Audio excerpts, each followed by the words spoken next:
है ना? तो उन सबका वीडियो अपलोडेड है, आप लोग एक बार देख लेना, जो नोट डाउन करने लायक हो उसको नोट डाउन कर लेना। बाकी जो बचेगा वो करंट अफेयर में कवर हो जाएगा, ठीक है? इस चैप्टर को पढ़ने के बाद क्या समझ में आ जाएगा कि रोजगार विषयक मूल अवधारणाएं क्या-क्या हैं, वो देख लेंगे। जो आर्थिक गतिविधि, मजदूर, श्रम शक्ति, बेरोजगारी से संबंधित होती हैं, इन चीज़ों को समझ पाएँगे हम। फिर विभिन्न क्षेत्रकों की आर्थिक गतिविधियों में पुरुषों, महिलाओं की भागीदारी के स्वरूप से भी परिचित हो जाएँगे। इसके अलावा बेरोजगारी का स्वरूप क्या है, उसको और विस्तार से जान पाएँगे। साथ ही देश के विभिन्न भागों, क्षेत्रों में रोजगार के अवसरों का सृजन करने के लिए सरकार द्वारा उठाए गए कदमों का मूल्यांकन भी कर सकेंगे, ठीक है? ये चैप्टर भाई हमेशा से हर एक चैप्टर को शुरुआत में एक स्टेटमेंट आप लोग पढ़ लेते हैं, मेरी आपत्ति मशीन से नहीं, मशीन के प्रति सनक को लेकर है। इसी सनक का नाम है, नाम श्रम का बचत करने वाली मशीनें हैं।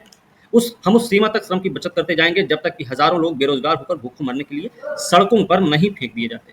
ये महात्मा गांधी का कथन है भाई, ये हमको याद रखना चाहिए, ठीक है? सर ऐसे स्टेटमेंट पर ये परिचय में देखेंगे लोग तरह तरह के काम करते रहते हैं, कोई दुकान खोल लेता है, कोई सब्जी की दुकान, कोई चाय की दुकान, कोई कुछ और, सब अपना चलाता रहता है। कोई बाहर जाके नौकरी करता है, घर से बहुत दूर, जो कई महीने बीत जाते हैं उसके बाद वो घर आता है। कई लोग ऐसे भी होते हैं जो सुबह निकलते हैं शाम को वापस आ जाते हैं। कई लोग ऐसे होते हैं कि घर में बैठे बैठे भी काम करते हैं। तो काम करने का तरीका सबका अपना अपना होता है, ठीक है? घर पर होने वाले काम, अभी घर पे जो काम होते हैं, कताई, बुनाई, फीता बनाना, हस्तकला, पारंपरिक काम, इनके साथ साथ ये तक तो रहते हैं, इनके साथ साथ आप देखेंगे सूचना प्रौद्योगिकी, उद्योग के प्रोग्राम बनाने जैसे आधुनिक काम भी अब इसमें शामिल हो चुके हैं, ठीक है? पहले कारखाने में काम करने का मतलब था किसी शहर में स्थित कर्मशाला में काम करना होता था, लेकिन अब तो प्रौद्योगिकीय परिवर्तन ने गांव के घर में ही औद्योगिक उत्पादन संभव बना दिया। व्यक्ति काम क्यों करता है? कार्य की हमारे व्यक्तिगत और सामाजिक जीवन में एक महत्वपूर्ण भूमिका है। लोग आजीविका के लिए कार्य करते हैं। चलिए, तो व्यक्ति काम इसलिए करता है क्योंकि उसको व्यक्तिगत और सामाजिक जीवन में कुछ करना होता है, ठीक है? उसके बदले काम होते हैं भाई। आजीविका के लिए लोग काम करते हैं। लोग काम इसीलिए करते हैं ताकि उनकी आजीविका या जीविकोपार्जन सही ढंग से चलती रहे, ठीक है? कुछ लोगों को उत्तराधिकार के माध्यम से कार्य किए बिना भी धन मिल जाता है, लेकिन ऐसे धन से किसी को पूरी तरह संतोष नहीं होता है और किसी कार्य से जुड़े रहना हमें अपनी सार्थकता की अनुभूति प्रदान करता है। इसी के माध्यम से हम अन्य व्यक्तियों से सही अर्थों में संपर्क भी स्थापित करते हैं।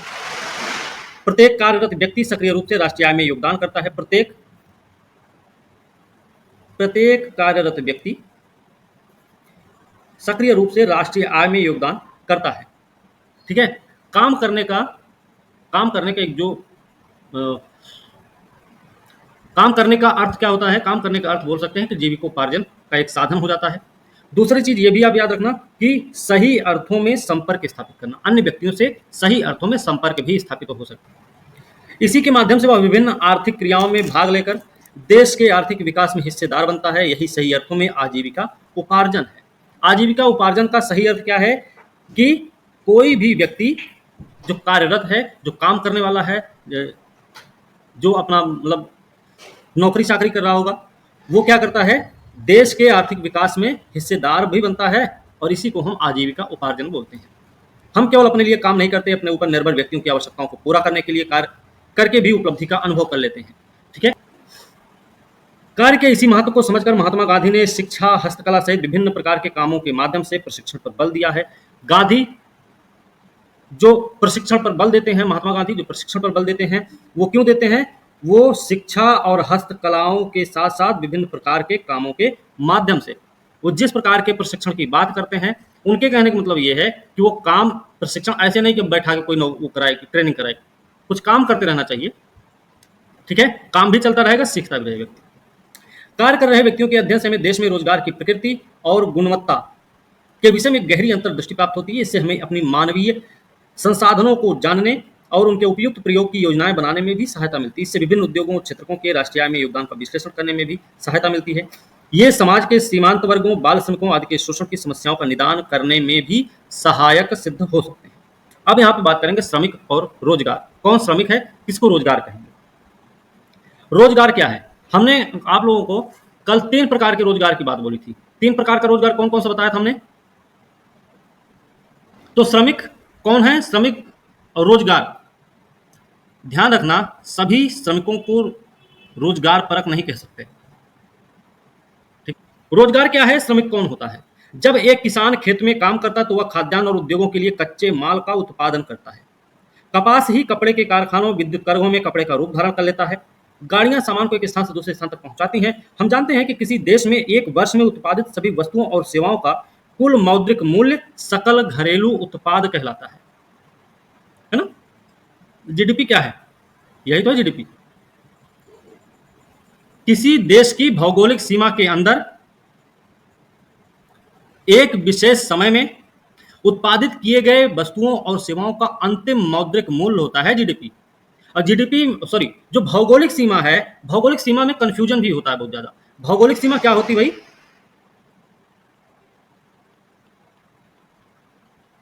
भौगोलिक सीमा क्या है?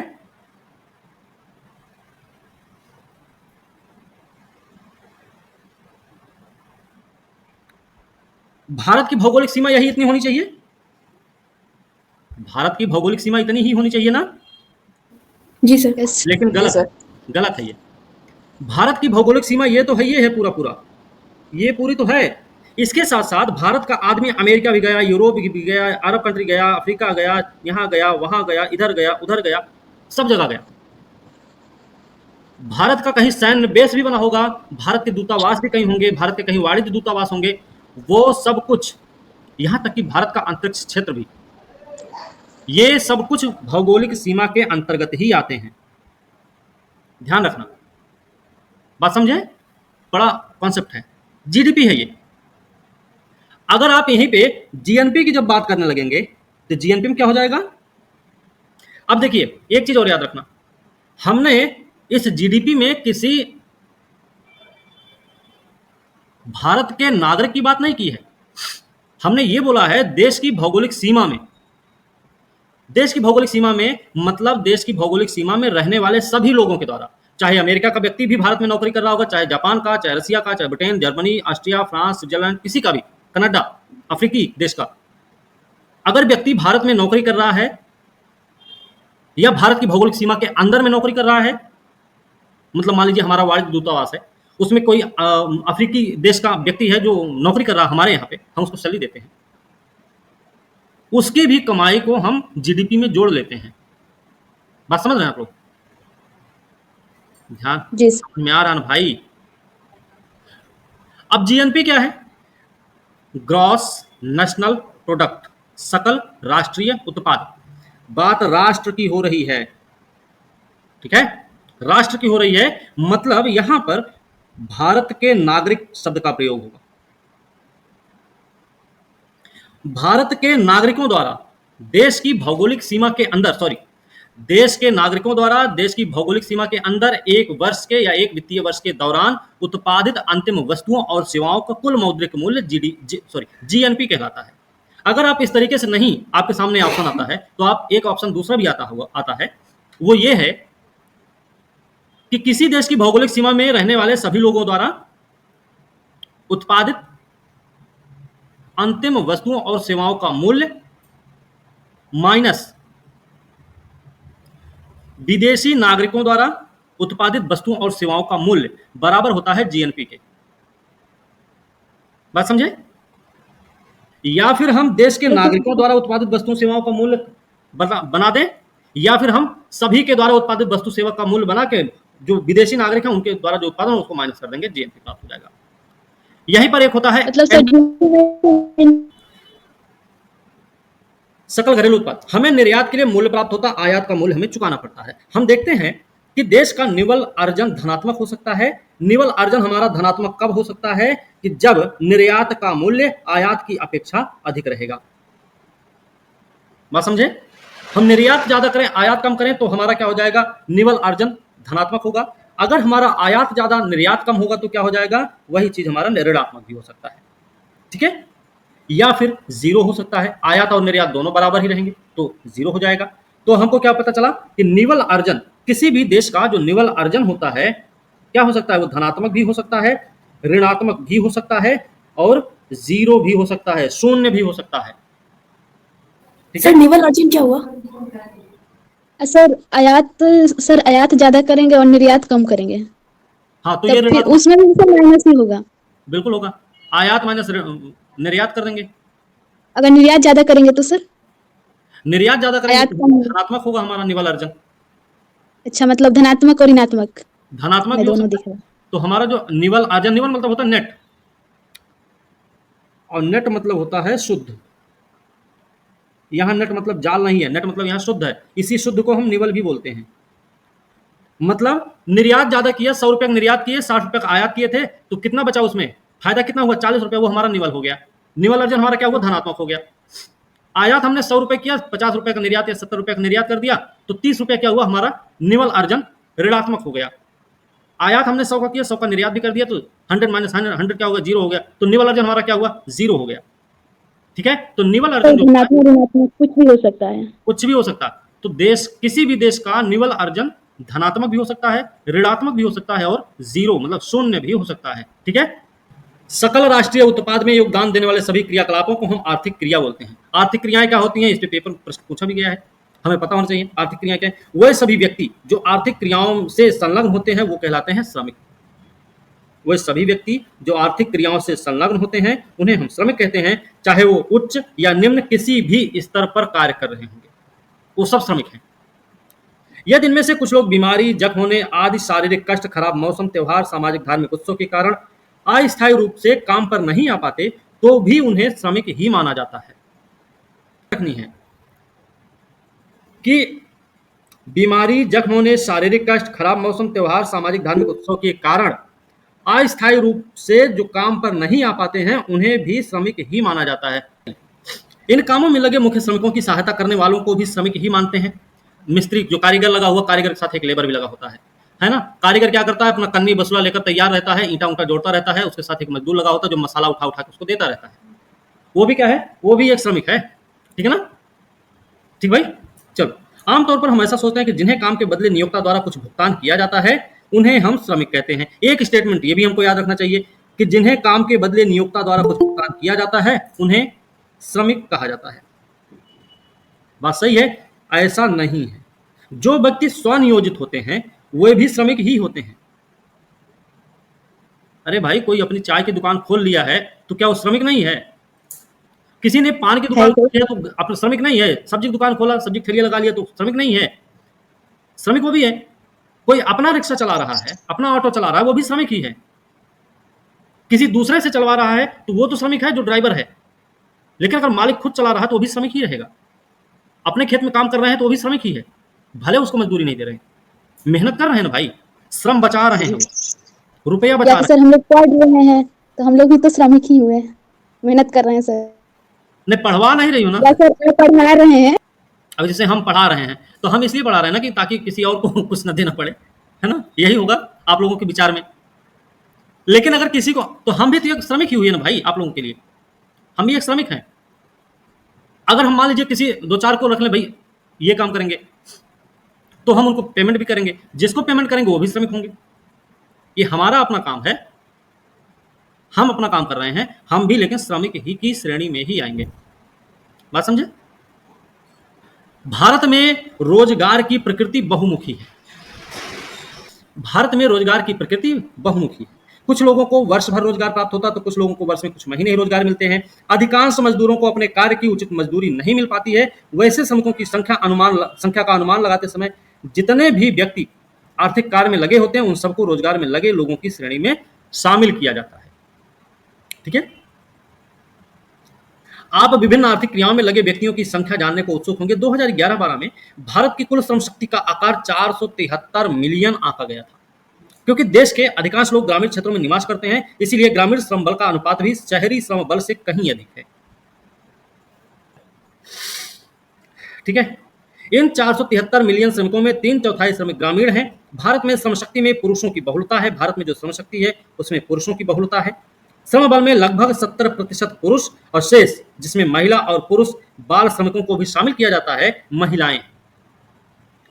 70% पुरुष होने के बावजूद भी जो 30% बचा हुआ हिस्सा है उसमें महिला और पुरुष बाल श्रमिकों को भी शामिल कर रहे हैं, उनके साथ साथ महिलाओं को भी शामिल कर रहे हैं, तो 30% हिस्सा है।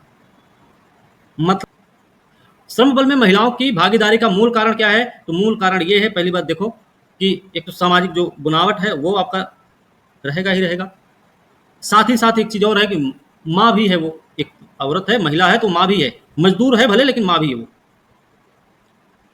क्योंकि उसके बच्चे के रहने की सही व्यवस्था नहीं हो पा रही, उसकी देखभाल कोई नहीं करने वाला है, तो इसलिए वो काम नहीं कर पा रही है। उसका पालन पोषण करना, अपना परिवार घर देखना है, बात समझे, इसलिए वो काम नहीं कर पा रही है।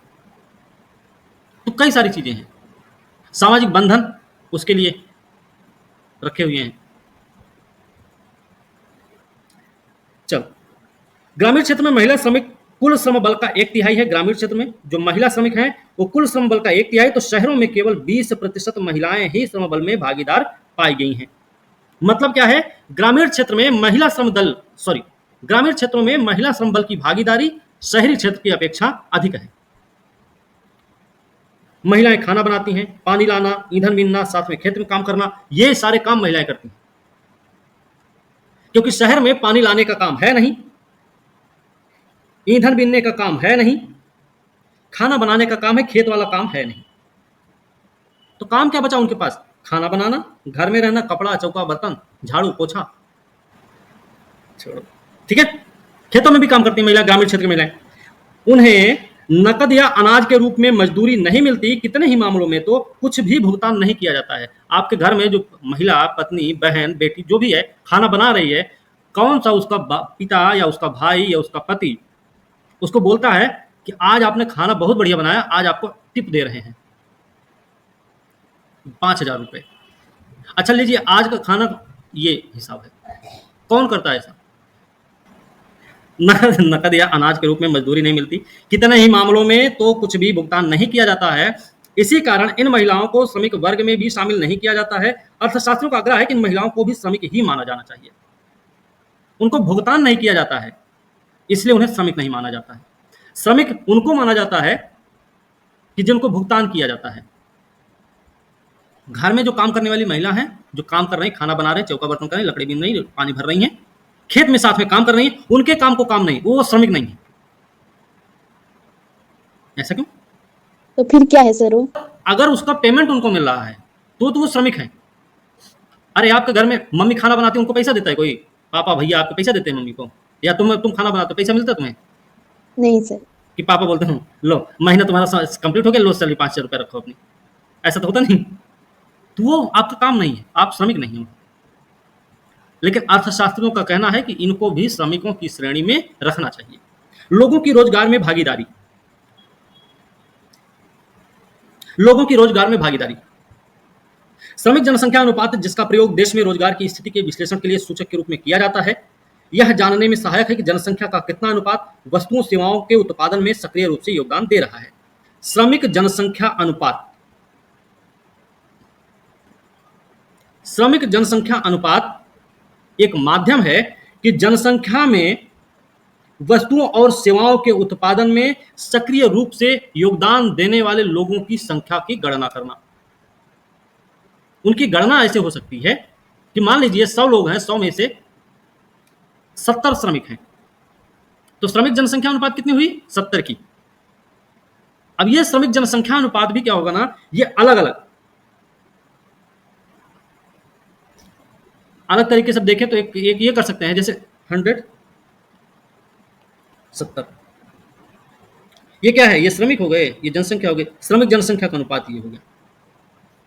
इससे पता चलता है कितने श्रमिक काम पे लगे हैं कुल जनसंख्या का। मतलब यह अनुपात अगर अधिक होता है, अगर मान लीजिए श्रमिक जनसंख्या अनुपात अधिक है तो जनता की काम में भागीदारी अधिक होगी। अगर ये अधिक है तो जनता की काम में भागीदारी अधिक होगी। अगर ये अनुपात कम होगा या मध्यम होगा तो मतलब ये है कि देश की जनसंख्या का बहुत अधिक अनुपात प्रत्यक्ष रूप से आर्थिक क्रिया में संलग्न नहीं है। ये नहीं बोल सकते कि निठल्ले हैं वो, नहीं, प्रत्यक्ष रूप से भागीदार नहीं है, हो सकता है कुछ और काम करते हैं। आपने जनसंख्या शब्द का अर्थ पिछली कक्षाओं में भी पढ़ लिया होगा। जनसंख्या शब्द का अभिप्राय किसी क्षेत्र विशेष में किसी समय विशेष पर रह रहे व्यक्तियों की कुल संख्या से है। जनसंख्या का मतलब क्या है? किसी भी क्षेत्र विशेष में एक समय के अंदर एक समय भी होगा, उस समय जो रहने वाले व्यक्ति होंगे वो वहां की उस क्षेत्र की जनसंख्या कहलाएगी। यदि भारत के श्रमिक जनसंख्या अनुपात का आकलन करना चाहे तो हमें भारत में कार्य कर रहे सभी श्रमिकों की संख्या को देश की जनसंख्या से भाग देना पड़ेगा। ठीक है, श्रमिक जनसंख्या अनुपात अगर निकालना है तो क्या करना चाहिए?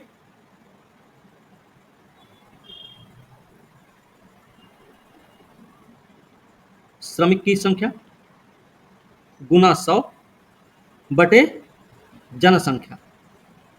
ये इसको निकालने का, श्रमिक जनसंख्या अनुपात निकालने का एक तरीका है। मतलब श्रमिकों की संख्या को जनसंख्या से भाग देकर 100 से गुणा कर दिया जाएगा तो हमको पता चलेगा श्रमिक जनसंख्या अनुपात। क्लियर हुआ? सारणी 7.1 भारत में विभिन्न आर्थिक क्रियाओं में लोगों की भागीदारी के विभिन्न स्तरों को स्पष्ट कर रही है। भारत में प्रत्येक 100 व्यक्ति में से 35 श्रमिक हैं। शहरी क्षेत्र में यह अनुपात 34 है, जबकि ग्रामीण क्षेत्र में अनुपात 35 है। ऐसा अंतर क्यों है? ग्रामीण क्षेत्र में उच्च आय के अवसर सीमित है। गांव क्षेत्र में इतना ज्यादा इनकम वाला मामला नहीं है। गांव में कौन किसको 25,000 रुपया देगा, 30,000 देगा। शहर में क्या है, कोई 25,000 बड़ी बड़ी नौकरी कर रहा है, अच्छी खासी इनकम है उनकी। तो ग्रामीण क्षेत्रों में ये जो अनुपात, ये अंतर है ग्रामीण क्षेत्रों में, वहां पे उच्च आय के अवसर सीमित हैं, इसीलिए रोजगार बाजार में उनकी भागीदारी अधिक है। बात समझे? ठीक है। अधिकांश व्यक्ति स्कूल, महाविद्यालय, किसी प्रशिक्षण संस्थान में नहीं जा पाते। यदि कुछ जाते भी हैं तो वे बीच में ही छोड़कर श्रम शक्ति में शामिल हो जाते हैं। वो कहानी याद करो जो 2 लड़कियों की हमने कहानी पढ़ी थी, और दोनों का जन्म एक ही दिन हुआ था, एक ही क्षेत्र में हुआ था, लेकिन एक की पढ़ाई बीच में रुक जाती है, दूसरी पढ़ाई आगे चलती रहती है। याद कर लो सर, अनु और सुधा की कहानी। हाँ, शहरी क्षेत्र में एक बड़ा भाग विभिन्न शैक्षिक संस्थानों में अध्ययन कर सकने में सक्षम है, शहरी क्षेत्र में। ग्रामीण में वो नहीं है। शहरी जन समुदाय को रोजगार के भी विविधतापूर्ण अवसर सुलभ हो जाते हैं। वे अपनी शिक्षा, योग्यता के अनुरूप रोजगार की तलाश में रहते हैं, किंतु ग्रामीण क्षेत्र के लोग घर पर नहीं बैठ सकते क्योंकि उनकी आर्थिक दशा उन्हें ऐसा नहीं करने देती है। ग्रामीण क्षेत्र में रोजगार की संख्या, श्रमिकों की संख्या अधिक होने और शहरी क्षेत्र में श्रमिकों की संख्या कम होने का प्रमुख कारण क्या हुआ? शिक्षा का मामला, अवसर का मामला, कुशलता का मामला, आय का मामला, कई सारे मामले हम देख लेंगे। स्वास्थ्य का भी मामला है, सुरक्षा का भी मामला है। वो अपनी शिक्षा तक, शहरी और ग्रामीण दोनों ही वर्गों में पुरुषों की श्रम शक्ति भागीदारी महिलाओं की तुलना में अधिक है। दोनों जगह पर पुरुषों की भागीदारी अधिक है महिलाओं के पीछे। शहरी क्षेत्र में पुरुष और महिला भागीदारी का अंतर बहुत बड़ा है। केवल 15% शहरी महिलाएं ही किसी आर्थिक कार्य में व्यस्त दिखाई देती है। याद रखना ये बात कि शहरी क्षेत्र में पुरुष और महिला भागीदारी का अंतर बहुत बड़ा है, ग्रामीण क्षेत्र में कम है। किंतु ग्रामीण क्षेत्र की महिलाओं की रोजगार बाजार में भागीदारी 25% आकी। महिलाएं सामान्य और विशेष रूप से शहरों में काम क्यों नहीं कर रही हैं? ये बात देखने में आई कि जहां कहीं भी पुरुष पर्याप्त रूप से उच्च आय अर्जित करने में सफल रहते हैं, परिवार की महिलाओं को घर से बाहर रोजगार प्राप्त करने से प्रायः निरुत्साहित किया जाता है। हमने पहले भी कहा कि महिलाओं द्वारा की जाने वाली घरेलू गतिविधियों को आर्थिक उत्पादन कार्य ही नहीं माना जाता है। महिलाओं की जो घरेलू गतिविधि है उसको उत्पादन कार्य में शामिल नहीं किया जाता है, आर्थिक प्रक्रिया में शामिल नहीं किया जाता है। उसका कारण है क्योंकि उनको उसकी सैलरी या उसका भुगतान नहीं किया जाता है। कार्य या रोजगार की संकीर्ण परिभाषा देश में महिला वर्ग की श्रमबल में भागीदारी को नहीं मानती है, इसलिए देश में महिला श्रमिकों की संख्या को कम आंका जाता है। ठीक है, तो महिला श्रमिकों की संख्या को देश में कम आंकने का मतलब है कि उनके जो घरेलू कामकाज हैं या जो गतिविधियां हैं उनके द्वारा की जाने वाली, उन सबको रोजगार की श्रेणी में नहीं रखा जाता है।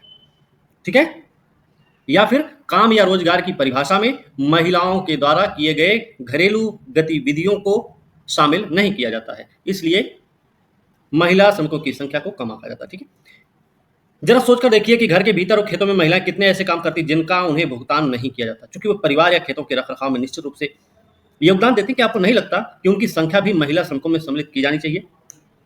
स्वनियोजित और भाड़े के श्रमिक, क्या श्रमिक जनसंख्या अनुपात समाज में श्रमिकों की स्थिति और कार्य की दशा के बारे में कुछ जानकारी देता है? स्थिति और कार्य की दशा के बारे में समाज में जो मान्यताएं हैं, जो समाज का बनावट है, जो समाज का स्वरूप है, उसमें अगर परिवर्तन कर दिया जाए तो क्या श्रमिक जनसंख्या अनुपात में वृद्धि नहीं देखी जा सकती? बिल्कुल देखी जा सकती है। उनके कार्य की दशाओं में सुधार कर दिया जाए, उनकी स्थितियों में थोड़ा सा सुधार किया जाए, श्रमिकों की स्थिति में सुधार किया जाए। जैसे मान लीजिए कोई माँ है जिसका छोटा सा बच्चा है, जितने भी साल का हो, अब 10 साल का होगा वो छोटा बच्चा नहीं, उसको लेकर तो नहीं जाएगी काम पे, लेकिन मान लीजिए 2-4 महीने, 6 महीने, 2 साल, 1 साल का बच्चा अगर है उसके पास, अब वो बिना उसको लेके लिए नहीं जा सकती है। तो अगर उस जगह पर, उस कार्यस्थल पर अगर उस महिला को उस तरीके का एक माहौल मिल जाए, एक क्रेच सुविधा मिल जाए उसको, कि बच्चे का पालन पोषण होता रहेगा, माँ अपना टाइम टू टाइम उसको दूध पान करा दिया करेगी, अपना काम करती रहेगी, बच्चा खेलता रहेगा, सोता रहेगा, तो जो करेगा। अगर ये सारी व्यवस्थाएं हो तो एक जो स्तनपान कराने वाली महिलाएं, उनकी भागीदारी काम में बढ़ेगी, श्रमिक में उनकी भागीदारी भी बढ़ेगी, है ना। तो इस तरीके से कुछ इस चीजों में सुधार किया जाना चाहिए। यदि किसी उद्यम में श्रमिक के स्तर या पद की जानकारी मिल सके तो निश्चय ही देश में रोजगार की गुणवत्ता के आयामों की जानकारी प्राप्त करना संभव होगा। इससे हम ये भी जान सकेंगे कि श्रमिक का अपने काम से कितना लगाव है, अपने सहकर्मियों, उद्यम के प्रति उसके अधिकार क्या हैं। आइए निर्माण उद्योग के 3 कर्मियों की तुलना करते हैं। एक सीमेंट की दुकान का स्वामी है, ध्यान रखना स्वनियोजित और श्रमिक की बात हो रही है, यहाँ पे स्वनियोजित और भाड़े के श्रमिक की बात हो रही है। तो एक तो सीमेंट की दुकान वाला मालिक है, दूसरा है एक निर्माण मजदूर, तीसरा है जो निर्माण करने वाली कंपनी है उसका एक सिविल इंजीनियर है। 3 लोगों का काम यहाँ पे उस पर तुलना की जाएगी। इन तीनों के पद अथवा प्रतिष्ठा में अंतर है। एक मालिक है भाई, एक मजदूर है, एक इंजीनियर है, जिन्हें विभिन्न नामों से भी संबोधित किया जाता है। उसको निर्माण मजदूर कहा गया, उसको सिविल इंजीनियर कहा गया, उसको क्या कहा गया, जो मालिक है, स्वामी है, वो जो अपने उद्यम के स्वामी और संचालक हैं उन्हें स्वनियोजित, जो अपनी दुकान खोल के बैठे हैं उनको क्या बोलेंगे, स्वनियोजित, जो स्वामी है। मतलब सीमेंट की दुकान का स्वामी क्या है, वो स्वनियोजित है। भारत का लगभग आधा श्रम बल इसी श्रेणी में आता है, स्वनियोजित की श्रेणी में। निर्माण मजदूर, जो निर्माण मजदूर है वो कैसे होते हैं, अनियत मजदूरी वाले श्रमिक कहलाते हैं। अनियत मजदूरी वाले श्रमिक निर्माण मजदूर कहलाते हैं। ये भारत की श्रम शक्ति का लगभग 25% है। ये पिछला डाटा है, करंट में इसमें कुछ बदलाव हो सकता है। ऐसे ही मजदूर अन्य लोगों के खेतों में अनियत रूप से काम करते हैं, उसके बदले में पारिश्रमिक प्राप्त करते हैं, पारिश्रमिक दिया जाता है, ठीक है। निर्माण कंपनी के अभियंता के रूप में, अभियंता मतलब वही सिविल इंजीनियर के रूप में काम कर रहे व्यक्ति श्रम शक्ति का मात्र 23% ही है। जब किसी श्रमिक को कोई व्यक्ति या उद्यम नियमित रूप से काम पर रख उसे मजदूरी देता है या वेतन देता है तो उसे नियमित वेतन भोगी कर्मचारी कहते हैं। तो यहां पे हमने 3 टर्म यूज किए। एक तो हमने यूज किया स्वनियोजित श्रमिक है, दूसरा हमने यूज किया अनियत, और तीसरा हमने यूज किया नियमित वेतन भोगी। 3 टर्म का यूज किया गया है ना। ये तीनों के तीनों टर्म जो है 3 अलग अलग परिस्थितियों में यूज किए जा रहे हैं। ये मालिक के रूप में, ये दिहाड़ी मजदूर के रूप में है, जो आपको खेतों में भी काम करते हुए नजर आएंगे, निर्माण कार्य में भी काम करते हुए नजर आएंगे। ये भी एक मजदूर ही है, ये भी एक श्रमिक ही है, लेकिन ये श्रमिक जो है वो नियमित वेतन भोगी है। महीने की शुरुआत हो सकता है कि हर महीने की 2 तारीख को सैलरी आ जाए। जैसे आपने वो सुना होगा ना, चुप चुप के में मूवी थी, जो तो गूंगा बहरा, और उसका क्या नाम था दूसरे का, राजपाल यादव का क्या नाम रखा गया उसमें, बांडिया नाम होता था, है ना। तो गूंगा बहरा को रख लिया जाता है, वो गुजराती लोग रख लेता है उसको। तो फिर वो मछुआरा जो होता है तो वो बोलता है कि मैं हर महीने की 2 तारीख को आऊंगा और पैसे लेके जाऊंगा, ये बोलता है। या फिर बोलता है कि 2 तारीख को हम आएंगे, 2 तारीख को मैं आऊंगा, फिर तुझे लेकर जाऊंगा, ये बोलता है। आपने सुना भी होगा, मालिक कौन सी 2 तारीख, तो वो कहता है बांडिया हर महीना 2 तारीख आती है ना। तो उसको भी पता है कि 2 तारीख को सैलरी मिलेगी, मतलब वो नियमित मजदूर हो गया है। जब उसको नौकरी पर रख देता है सुनील शेट्टी, जब उसको नौकरी पर रखता है बढ़िया सूट बेल्ट में, तो वो बोलता है कि 2 तारीख को हम आएंगे, सैलरी लेके जाएंगे, यही बोलता है उससे। तो वो क्या है, वो नियमित वेतन भोगी है, लेकिन वो भी श्रमिक ही है। चित्र 7.1 को ध्यान से देखिए, इससे पता चल रहा है कि भारत में पुरुष और महिला श्रमिकों के 50% से अधिक तो स्वरोजगारी वर्ग में ही आते हैं। स्वरोजगारी, महिला पुरुष सबके सब, मतलब स्वरोजगार ही देश की आजीविका का सबसे प्रमुख स्रोत है। आज के समय में स्वरोजगार देश की आजीविका का प्रमुख स्रोत है। अनियत मजदूरी कार्य पुरुषों और महिलाओं के रोजगार का दूसरा प्रमुख स्रोत है। अनियत मजदूर रोजगार में महिलाओं का अंश 24 से 27% पुरुषों से अधिक पाया गया है। अनियत रोजगार में जो महिलाओं का अंश है वो पुरुषों से अधिक है। नियमित वेतन भोगी रोजगारधारियों में पुरुष महिलाएं दोनों अधिक अनुपात में लगे हुए हैं। देश के 23% पुरुष नियमित वेतन भोगी हैं, इस वर्ग में महिलाएं हैं 21%। नियमित वेतन भोगी के रूप में पुरुषों की संख्या अधिक है, अनियत रोजगार के मामले में महिलाओं की संख्या अधिक है। दोनों में अंतर क्या है और ये जो अंतर है वो क्यों है, क्यों अंतर है ऐसा? एक वेब सीरीज आई थी, आप लोगों ने देखा होगा, एक वेब सीरीज आई थी मिर्जापुर। मिर्जापुर वेब सीरीज देखा आप लोगों ने? उस वेब सीरीज में एक बात बताई जाती है, जब बबलू और डब्लू दोनों भाइयों को गैंग में शामिल किया जाता है तो दोनों भाइयों को काम सिखाया जाता है। तो दोनों भाइयों में से एक जो छोटा वाला है वो मालिक को बताता है कि भैया भैया जी एक काम करते हैं, इस काम के लिए महिलाओं को रखते हैं, उससे हमको ज्यादा फायदा मिलेगा। उसको महिलाओं की अहमियत का पता चल गया था लगता है। तो उन्होंने बोला ऐसा कैसे? तो उसने बताया कि महिलाएं जो है ना खैनी नहीं खाती, महिलाएं बीड़ी नहीं पियेंगी, घड़ी एक लगा दी जाएगी, महिलाओं की निगाह हमेशा उस घड़ी पे टिकी रहेगी, वो घड़ी भी देखती रहेंगी, अपना काम भी करती रहेंगी, जल्दी से जल्दी अपना काम निपटा के अपने घर भी पहुंचना चाहेंगी। इससे क्या होगा फायदा कि वो ज्यादा से ज्यादा काम करेंगे और फायदा कंपनी का होगा। चलो, यदि ग्रामीण और शहरी श्रम बल के वितरण की तुलना की जाए तो चार्ट 7.2 के अनुसार हमें ज्ञात होता है कि अनियत मजदूरी पाने वाले श्रमिक स्वनियोजित और ग्रामीण क्षेत्रों में शहरी क्षेत्रों की अपेक्षा अधिक है। स्वनियोजित जो श्रमिक हैं वो सबसे ज्यादा कहां देखे जाएंगे? ग्रामीण क्षेत्र में। अनियत मजदूरी पाने वाले श्रमिक सबसे ज्यादा कहां देखने को मिलेंगे? सॉरी, अनियत मजदूरी पाने वाले सबसे ज्यादा श्रमिक आपको स्वनियोजित क्षेत्र में देखने को मिल जाएंगे और ग्रामीण क्षेत्रों में देखने को मिल जाएंगे। शहरों में स्वनियोजित और नियमित वेतन पाने वाले रोजगार की संख्या अधिक है। शहर में स्वनियोजित और नियमित वेतन वाले रोजगार की संख्या अधिक है। गांव में अधिकांश ग्रामीण अपनी जमीन के टुकड़ों पर निर्भर हैं जो स्वतंत्र रूप से खेती करते हैं, अतः स्वनियोजन में उनकी भागीदारी अधिक है। ठीक है, जो अपने खेत में काम कर रहे हैं वो भी तो स्वनियोजित ही हुई, उनको वो कौन सा अपने आपको वेतन दे रहे हैं, मजदूरी दे रहे हैं रोज रोज। शहरी क्षेत्रों में काम का स्वरूप भी अलग होता है। हर व्यक्ति गांव में जो काम करेगा, हमने जो गरीबी निर्धनता निवारण कार्यक्रम के रूप में जो हमने समितियों की बात की थी, उसमें से कोई समिति थी जिसने ग्रामीण और शहरी दोनों स्तरों पर अलग अलग तरीके से एक आकलन निकाला था, है ना, एक सुझाव दिया था उसने, उस समिति ने, कि ग्रामीण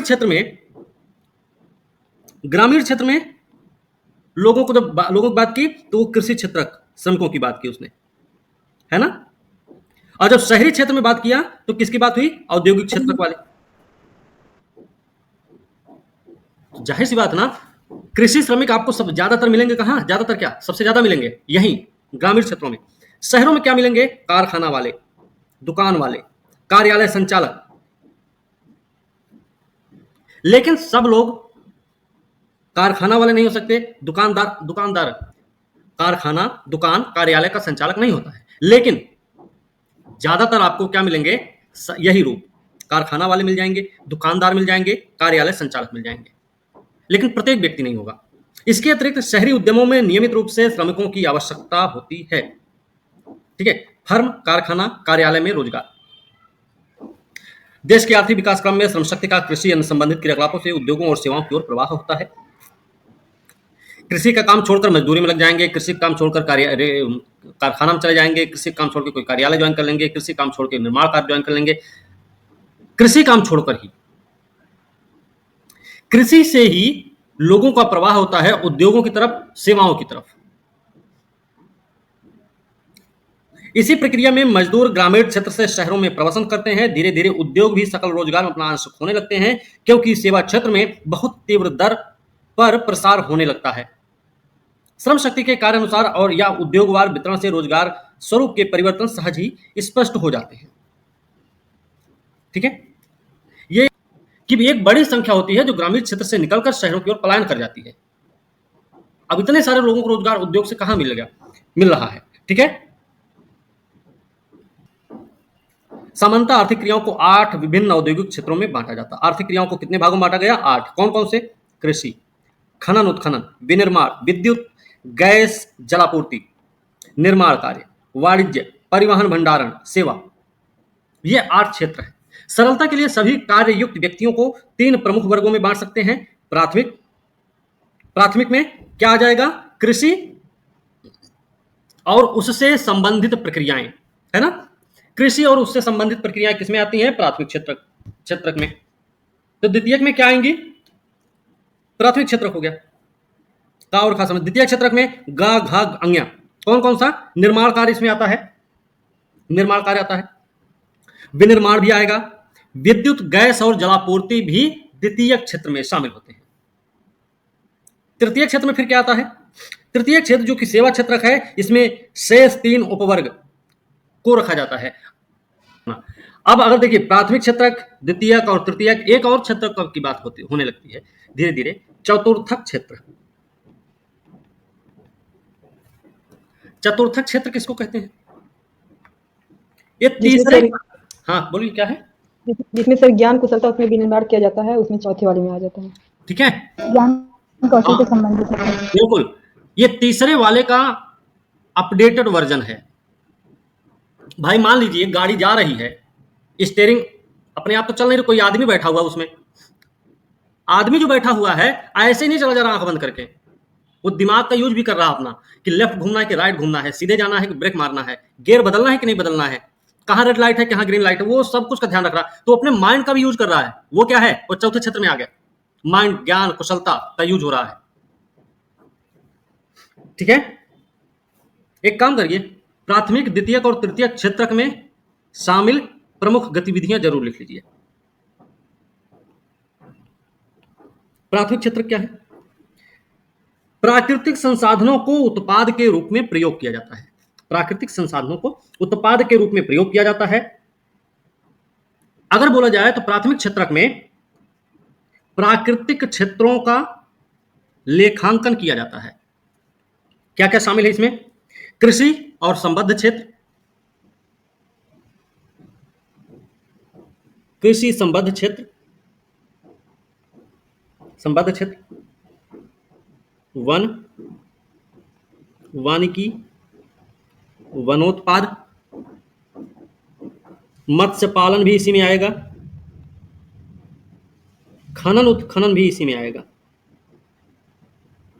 ठीक है, ये तो हो गया प्राथमिक क्षेत्र। द्वितीय क्षेत्र में क्या आता है? किसको बोलते हैं द्वितीय क्षेत्र? लिख लीजिए इसको भी। इसमें क्या किया जाता है? प्राथमिक क्षेत्र के उत्पादों के प्रयोग से विनिर्मित वस्तुओं के उत्पाद का लेखांकन किया जाता है। प्राथमिक क्षेत्र के जो उत्पाद हैं उनका प्रयोग करके, ठीक है, कि प्राथमिक क्षेत्र के उत्पादों का प्रयोग करके विनिर्मित वस्तुओं का निर्माण किया जाता है। ठीक है, विनिर्मित वस्तुएं तैयार की जाती हैं। इसमें क्या क्या आएगा? लिख लीजिए, विनिर्माण, निर्माण, गैस, विद्युत, जलापूर्ति। फिर आता है तृतीय क्षेत्र। तृतीय क्या है? इसमें सारी सेवाएं आती हैं। तृतीय क्षेत्र में सेवा क्षेत्र आते हैं। कौन कौन से हैं सेवा क्षेत्र भाई? सेवा क्षेत्र में आप व्यापार, व्यापार देख सकते हैं, होटल देख सकते हैं, है ना, परिवहन देख सकते हैं, संचार देख सकते हैं, वित्तीय, बैंकिंग, बीमा जो सेवाएं मिलती हैं वो सब इसी में आएंगे। भंडारण सेवा है वो भी इसी में आती है, भंडारण इसी में आता है। चिकित्सा भी आपकी इसी में आएगी, चिकित्सा आएगी इसी में। अध्यापन सेवा है, अध्यापन वाली सेवा, ये भी तृतीय क्षेत्र है। रियल एस्टेट, रियल एस्टेट भी इसी में आते हैं। और भी जो बाकी सेवाएं होती हैं वो सब भी इसी में शामिल होती हैं।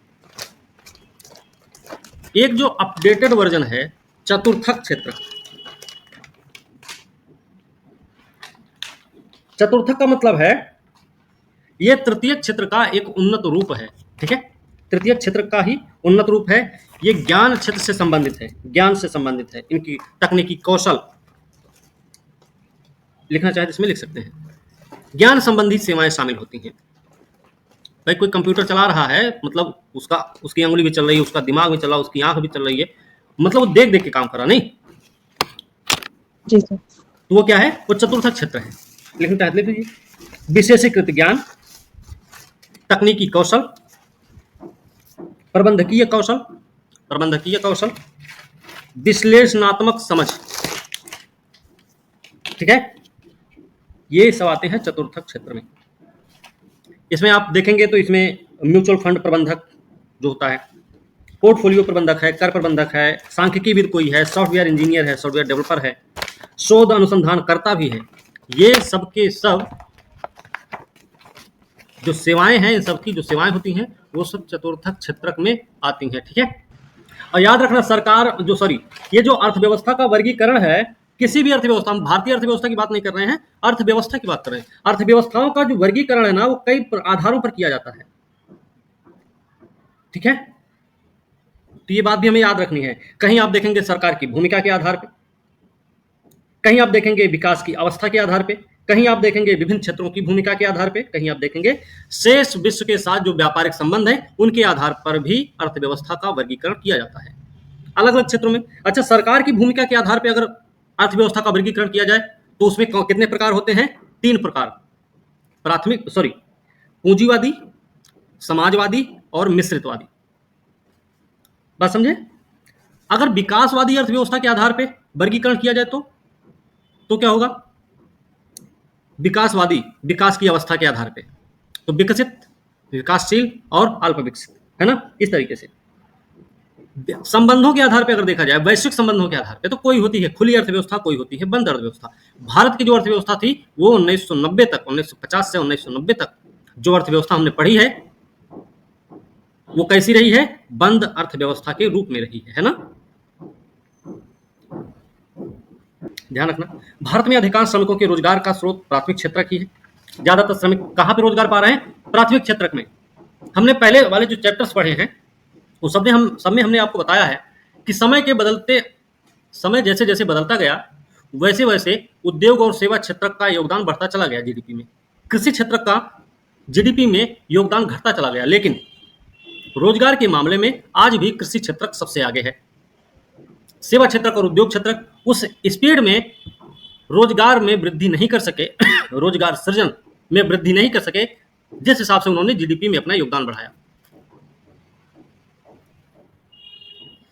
द्वितीय क्षेत्र केवल 24% श्रम बल को नियोजित कर रहा है, लगभग 31% श्रमिक सेवा क्षेत्र में संलग्न है। 7.2 भी स्पष्ट कर रही है। ये पुराना आंकड़ा है भाई, नए आंकड़े पे आप लोग अलग से देख लेना।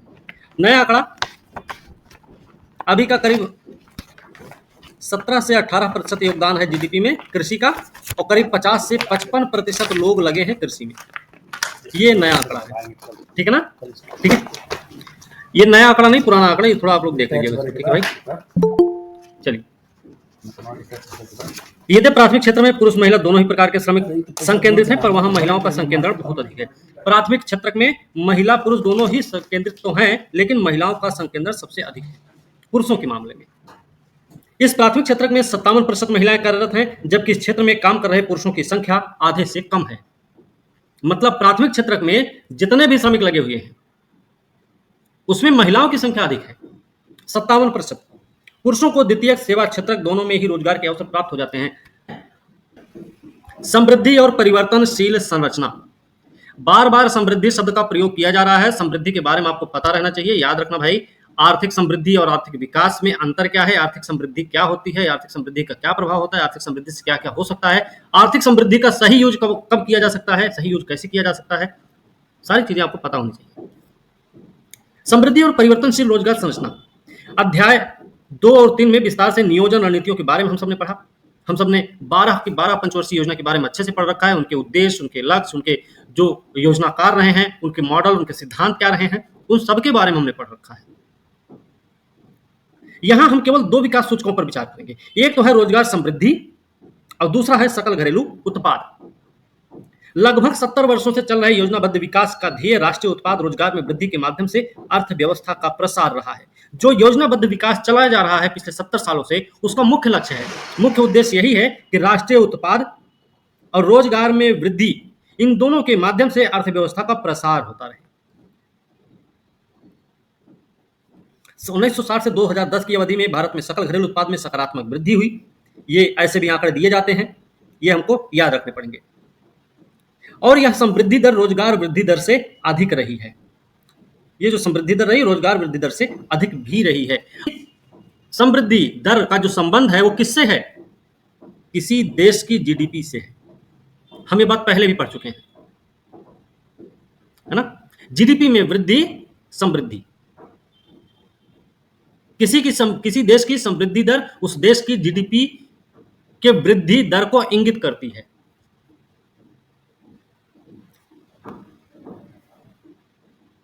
किंतु सकल घरेलू उत्पाद की वृद्धि दर में कुछ उतार चढ़ाव भी आते रहे, पर इस अवधि में रोजगार की वृद्धि दर लगभग 2% बनी रही भाई। ठीक है, सब कुछ ठीक रहा। 7.3 1990 के दशक के अंतिम वर्ष में एक अन्य चिंताजनक घटनाक्रम की ओर भी इंगित कर रहा है। 90 के दशक के अंतिम वर्ष में रोजगार वृद्धि दर कम होकर उसी स्तर पर पहुंच गई जहां से योजना काल के प्रारंभिक चरण में थी। जहां पर वो पहले थी वहीं पर फिर से पहुंच जाती है 90 के दशक के अंतिम सालों में। ऐसा क्या हुआ था इस समय? इन्हीं वर्षों के दौरान हम सकल घरेलू उत्पाद रोजगार की वृद्धि दरों के बीच काफी बड़ा अंतर भी पाते हैं। मतलब यह है कि हम भारतीय अर्थव्यवस्था में रोजगार सृजन के बिना ही अधिक वस्तुओं सेवाओं का उत्पादन करने में सक्षम रहे हैं। हमारे यहाँ रोजगार सृजन में वृद्धि नहीं हुई है, लेकिन उत्पादन में वृद्धि जरूर हुई है, वस्तु और सेवाओं के उत्पादन में। बात समझे भाई? रोजगार सृजन में द्वितीयक और तृतीयक क्षेत्र विशेष भूमिका नहीं निभा पाए रोजगार के मामले में, लेकिन जीडीपी के में योगदान के मामले में इनका महत्वपूर्ण योगदान रहा। तो कुछ ना कुछ कारण रहा है ना। इसका मतलब यही है, ये रोजगार सृजन में महत्वपूर्ण नहीं, रोजगार सृजन अधिक मात्रा में नहीं कर पाए, लेकिन उत्पादन के मामले में ये आगे रहे हैं। इस परिघटना को विद्वान कहते हैं रोजगारहीन समृद्धि। रोजगारहीन समृद्धि कब की है? 1990 के दशक के अंतिम वर्ष की। अंतिम वर्ष के दौरान रोजगारहीन समृद्धि देखी गई है। अभी तक हमने देखा कि रोजगार सकल घरेलू उत्पाद की वृद्धि की तुलना में किस तरह बढ़ा है। अब यह जानना भी आवश्यक है कि रोजगार और सकल घरेलू उत्पाद की वृद्धि दरों के इन स्वरूपों ने विभिन्न वर्गों के श्रमबल पर किस प्रकार के प्रभाव डाले। इससे हम समझ पाएंगे कि हमारे देश में किस प्रकार के रोजगार अवसरों का सृजन हो रहा है। पिछले खंड में बताए गए दो सूचकों पर एक बार फिर से विचार करना है। ये सूचक दोनों जो हैं विभिन्न उद्योगों में लोगों को मिले रोजगार और उनकी स्थितियां। हम जानते हैं भारत कृषि प्रधान देश है। जनसंख्या का बहुत बड़ा भाग ग्रामीण क्षेत्र में है, अपनी मुख्य आजीविका कृषि पर निर्भर है। भारत सहित अनेक देशों के विकास रणनीतियों का ध्येय कृषि पर निर्भर जनसंख्या के अनुपात को कम करना रहा। भारत भी यही चाहता है। भारत का भी मुख्य लक्ष्य है कि कृषि पर जनसंख्या की निर्भरता को कम किया जाए, उद्योग और सेवा क्षेत्र को बढ़ावा दिया जाए। दिया भी जा रहा है, लेकिन रोजगार सृजन के मामले में उद्योग और सेवा क्षेत्र जो है उतने महत्वपूर्ण भूमिका के रूप में सामने नहीं आ पाए जितना वो जीडीपी में योगदान के मामले में रहे हैं। औद्योगिक क्षेत्रों के आधार पर श्रम बल का वितरण यह दिखाता है कि श्रम बल कृषि कार्य से हटकर गैर कृषि कार्यों पर बड़े पैमाने पर बढ़ रहा है। एक आंकड़ा ऐसा दिखा रहा है। 72-73 में प्राथमिक क्षेत्र में 74% श्रम बल लगा था। 2011-12 में अनुपात घट के 50% रह गया। अनुपात घटा है। शुरू से लेकर अभी तक कृषि क्षेत्र में लगे जो रोजगार हैं, जो लोग हैं, श्रमिक हैं, उनके अनुपात में कमी तो आई है, लेकिन फिर भी ये कमी अभी भी 50% पर ही तक 50 से 55% के बीच में रह गई है। लेकिन इसमें जैसे जिस हिसाब से इसमें कमी हुई उस हिसाब से द्वितीयक और तृतीयक क्षेत्र में वृद्धि नहीं देखी गई है। श्रम बल के लिए आशावादी भविष्य का संकेत दे रहे हैं। आप देखें इन क्षेत्रों की हिस्सेदारी क्रमशः 11 से बढ़कर 24, 15 से बढ़कर 27% हो गई है। विभिन्न स्थितियों में श्रम बल के वितरण को देखें तो पिछले 4 दशकों में लोग स्वरोजगार और नियमित वेतन रोजगार से हटकर अनियत श्रम की ओर बढ़ रहे हैं। फिर भी स्वरोजगार रोजगार का सबसे बड़ा स्रोत बना हुआ है आज भी। 11 से 18 के दौरान माध्यमिक क्षेत्र में स्थिरता और स्वरोजगार में मध्यम वृद्धि का क्या मतलब है? माध्यमिक क्षेत्र में स्थिरता रही और स्वरोजगार में मध्यम वृद्धि रही है। कक्षा में चर्चा करना है इस पे। विशेषज्ञ स्वरोजगार नियमित वेतन से अनियत श्रम रोजगार की ओर जाने की प्रक्रिया को श्रम बल का अनियतीकरण नाम देते हैं। जो हमारे विशेषज्ञ हैं उस स्वरोजगार और नियमित वेतन से कोई अनियत श्रम रोजगार की ओर चला जाए उस प्रक्रिया को ये लोग बोलते हैं श्रम बल का अनियतीकरण। चीज और याद रखना, दूसरे के यहाँ नौकरी करने से रिस्क भी नहीं है। अपनी दुकान में रिस्क है। रिस्क कैसा है? किराया भी देना है, सामान की भरपाई भी करनी है, मार्केट भी जाना है, सब कुछ करना है। पैसे की पूर्ति करने के लिए हमको किसी से कर्जा भी लेना पड़ सकता है, लेकिन क्योंकि हम नौकरी कर रहे हैं किसी के यहाँ तो हमें बैंक से कोई लेना देना नहीं। किराया भाड़ा देना हो या ना देना कोई फर्क नहीं पड़ेगा। हमको सैलरी मिलेगी, बात खत्म है। रिस्क से भी लोग बचना चाहते होंगे, ये भी हो सकता है, इसलिए वो स्वनियोजन से अनियत मजदूरी की ओर चले गए। या हो सकता है स्वामी से श्रमिक बन गए, ऐसा भी हो सकता है। और जो नियमित से अनियत मजदूर बने, कहीं ना कहीं हो सकता है वो छटनी प्रक्रिया का हिस्सा रहे हों, है ना। अपनी आजीविका चलाने के लिए अभी उनको किसी न किसी का सहारा लेना पड़ रहा है, ठीक है। भारतीय श्रम बल का अनौपचारिकरण। पिछले खंड में हमने पाया कि श्रम बल में अनियत श्रमिकों का अनुपात निरंतर बढ़ रहा है। अनियत श्रमिकों का अनुपात स्वतंत्रता के बाद से विकास योजनाओं का एक दिया जन सामान्य के लिए सम्मानपूर्ण आजीविका का प्रबंध सुनिश्चित करना भी बताया गया। ये कहा गया था कि औद्योगिकरण की रणनीति कृषि से अतिरिक्त श्रमिकों को उद्योगों में आकर्षित कर उन्हें विकसित देशों की भांति उच्च जीवन स्तर सुलभ कराएगी। औद्योगिकरण कि कृषि से लोग बाहर हो जाएंगे और उनको उद्योगों की तरफ खींचा जाएगा। उद्योगों की तरफ खींचा जाएगा मतलब यह है कि उनके जीवन स्तर में सुधार होगा, थोड़ा सा पढ़ाई लिखाई के मामले में भी, उनके स्वास्थ्य के मामले में भी, सब में, ठीक है। किंतु हम ये पिछले अनुभाग में देख चुके कि योजनाबद्ध विकास के 70 साल के बाद भी देश के श्रम बल के आधे से अधिक सदस्यों के लिए कृषि ही रोजी रोटी का एक प्रमुख साधन बनी हुई है। इतना सब कुछ होने के बाद भी यहां पे औद्योगिकरण की रणनीति आपको पता होनी चाहिए। यहां पे आपको जो स्वतंत्रता के बाद से विकास योजनाएं चलाई गई हैं उनका ध्येय क्या था वो आपको पता होना चाहिए। बात समझ रहे हैं ना। अर्थशास्त्रियों का यह भी तर्क है कि अनेक वर्षों से रोजगार की गुणवत्ता में निरंतर ह्रास हुआ। अर्थशास्त्री ये भी बात मानते हैं। आखिर 10-20 वर्षों तक काम कर चुके ना जाने कितने ही श्रमिक मातृत्व लाभ, भविष्य निधि, ग्रेच्युटी और पेंशन आदि से वंचित क्यों रह जाते हैं। निजी क्षेत्र में कार्य करने वाला व्यक्ति सार्वजनिक क्षेत्र में उसी काम को करने वाले से कम वेतन क्यों पाता है, क्यों ऐसा है, ठीक है। आपको यह भी जानकारी होनी चाहिए कि भारत के सकल श्रम बल के बहुत छोटे से वर्ग को ही नियमित आय मिल पा रही है। सरकार श्रम कानूनों के द्वारा उन्हें अपने अधिकारों की रक्षा करने में समर्थ बनाती है। सरकार कैसे श्रमिकों को सक्षम बना रही है, समर्थ बना रही है, श्रम कानूनों के माध्यम से। यही वर्ग अपने श्रमिक संघों को गठित कर रोजगारदाताओं से बेहतर मजदूरी, अन्य सामाजिक सुरक्षा उपायों के लिए सौदाबाजी भी करते हैं। आप देखेंगे कृषि का संगठन, कृषकों का संगठन है, व्यापारियों का संगठन है, ऑटो वाले का संगठन, बस ड्राइवर का संगठन, ट्रक ड्राइवर का संगठन, सबका अपना अपना संगठन भी है। ये संगठन क्या करते हैं भाई, सरकार ने सबके अधिकारों की रक्षा के लिए कानून बना रखे हैं। सबके अधिकारों की रक्षा होगी, सबको बढ़िया सैलरी मिलेगी, अच्छी तरह से काम मिलेगा।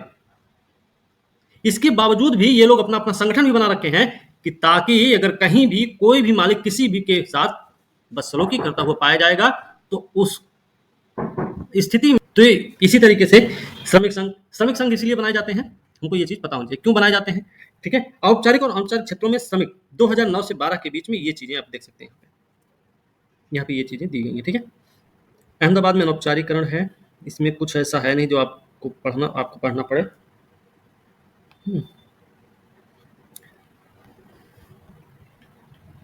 इसी प्रश्न का उत्तर ये, रोजगारदाताओं से बेहतर मजदूरी, अन्य सामाजिक सुरक्षा उपायों के लिए सौदेबाजी भी करता है। ये कौन लोग हैं, इसी प्रश्न का उत्तर जानने के लिए हम श्रम बल को औपचारिक अनौपचारिक वर्गों में विभाजित कर रहे हैं।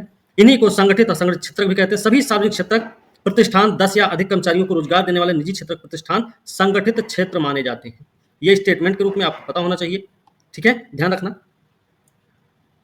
इन प्रतिष्ठानों में काम करने वालों को संगठित क्षेत्र के कर्मचारी भी कहा जाता है। अन्य सभी उद्यम, उनमें कार्य कर रहे श्रमिक मिलकर अनौपचारिक क्षेत्र की रचना करते हैं। अनौपचारिक क्षेत्र का मतलब क्या है, जहां पर आपको रोजगार की क्या हो ना हो, समय सीमा ना हो, सुरक्षा ना हो, रोजगार की सुरक्षा ना हो, बीमा कवर का फायदा ना हो। एक दुकान में काम करने वाला जो श्रमिक है उसका फिक्स टाइम होता है, याद रखना। अनौपचारिक और औपचारिक दोनों में फिक्स टाइम होता है, फिक्स टाइम दोनों में होता है, 8 घंटे की ही ड्यूटी करनी है। लेकिन दुकानदार 8 की बजाय अगर 10 बजे अपनी दुकान बढ़ाता है तो जो श्रमिक होगा उसके साथ वो भी 10 बजे तक बैठा रहेगा। बात समझे, याद रखना इस बात को। और ध्यान ये भी रखना है एक चीज और, इसकी सेफ्टी मतलब टाइम फिक्स होता है। टाइम फिक्स होने के साथ साथ एक चीज और क्या याद आ रहा था, साप्ताहिक अवकाश की सुविधा अनौपचारिक क्षेत्र में नहीं होती है। औपचारिक क्षेत्र में होती है ना, संडे को छुट्टी रहेगी भाई, बात समझे। जी सर। हाँ, ये ध्यान रखना। चलो, अन्य सभी उद्यम उनमें कार्य करे श्रमिक मिलकर अनौपचारिक क्षेत्र की रचना करते। इस प्रकार इस अनौपचारिक क्षेत्र में करोड़ों किसान, कृषि श्रमिक, छोटे छोटे काम धंधे चलाने वाले, उनके कर्मचारी, सभी स्वनियोजित व्यक्ति जिनके पास भाड़े का श्रमिक नहीं है। भाड़े का श्रमिक नहीं है, स्वनियोजित का मतलब क्या है? हमने सीमेंट की दुकान खोली, हमने अपनी सीमेंट को उठा के खुद बांट रहे हैं, बेच रहे हैं, खुद ही कर रहे हैं, कोई श्रमिक नहीं रखा हमने। या मान लीजिए हमने कोई किराने की दुकान खोली है, सारा सामान निकाल कर हम खुद दे रहे हैं, किसी हमने श्रमिक को नहीं रखा अपने यहाँ। हम स्वनियोजित हैं, लेकिन भाड़े के श्रमिक की जरूरत हमको महसूस नहीं हुई, इसलिए हमने किसी को नहीं रखा काम पे। वो सब कोई क्या है इसमें शामिल है। इसमें सभी गैर कृषि दैनिक वेतनभोगी मजदूर, जैसे विनिर्माण मजदूर, सिर पर बोझा ढोने वाले मजदूर, जो एक से अधिक नियोक्ता के लिए कार्य करते हैं, उन्हें भी शामिल किया जाता है। किसमें शामिल किया जाता है? अनौपचारिक क्षेत्र में।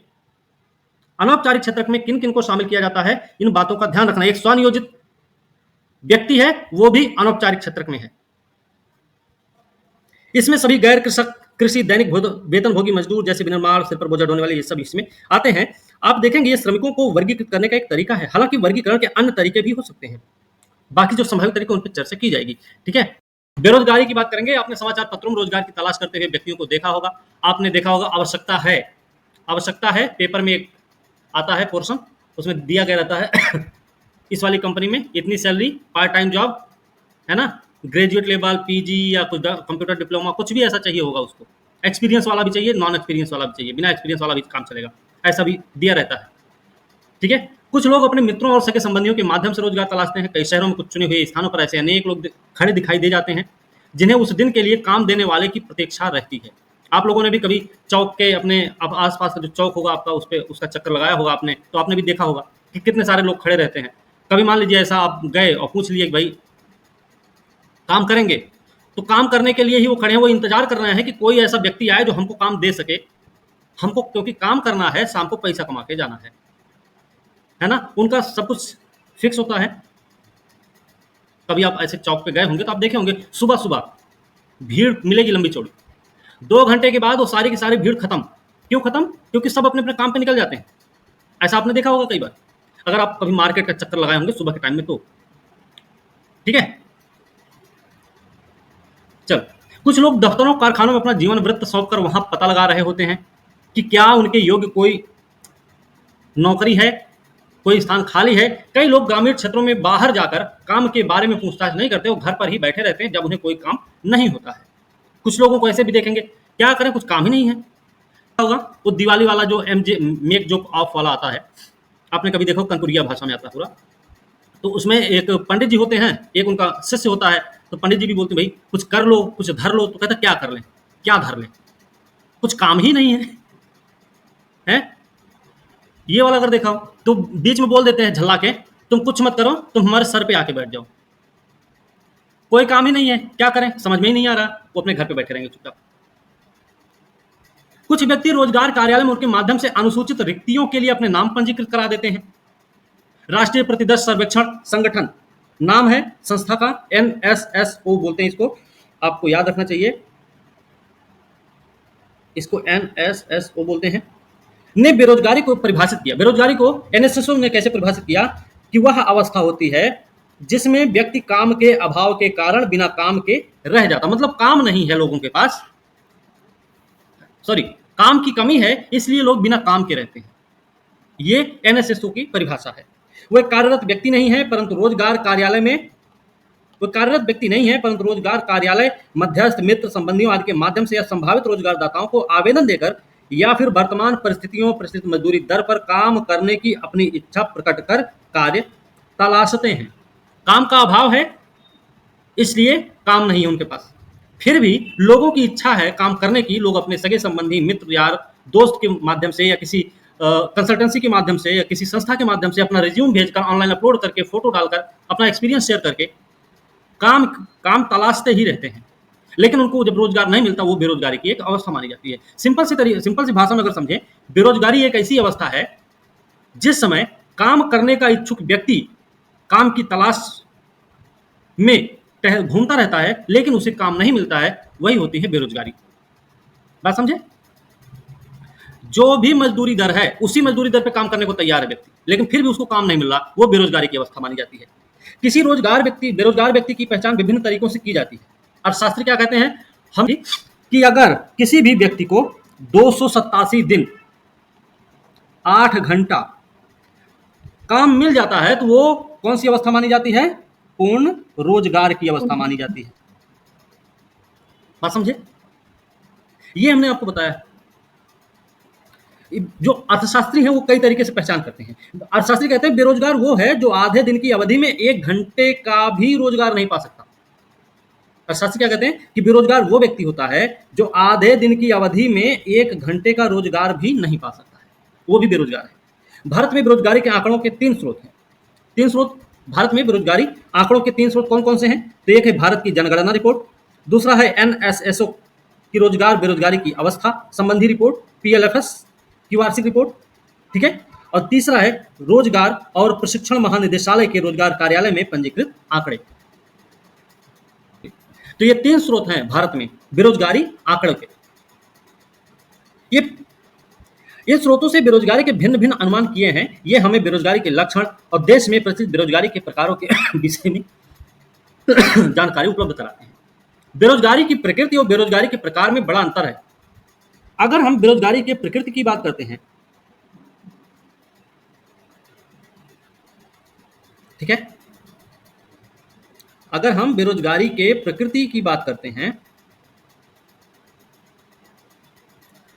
तो जो प्रकृति देखेंगे हम, जो प्रकृति की जब हम बात करते हैं ना,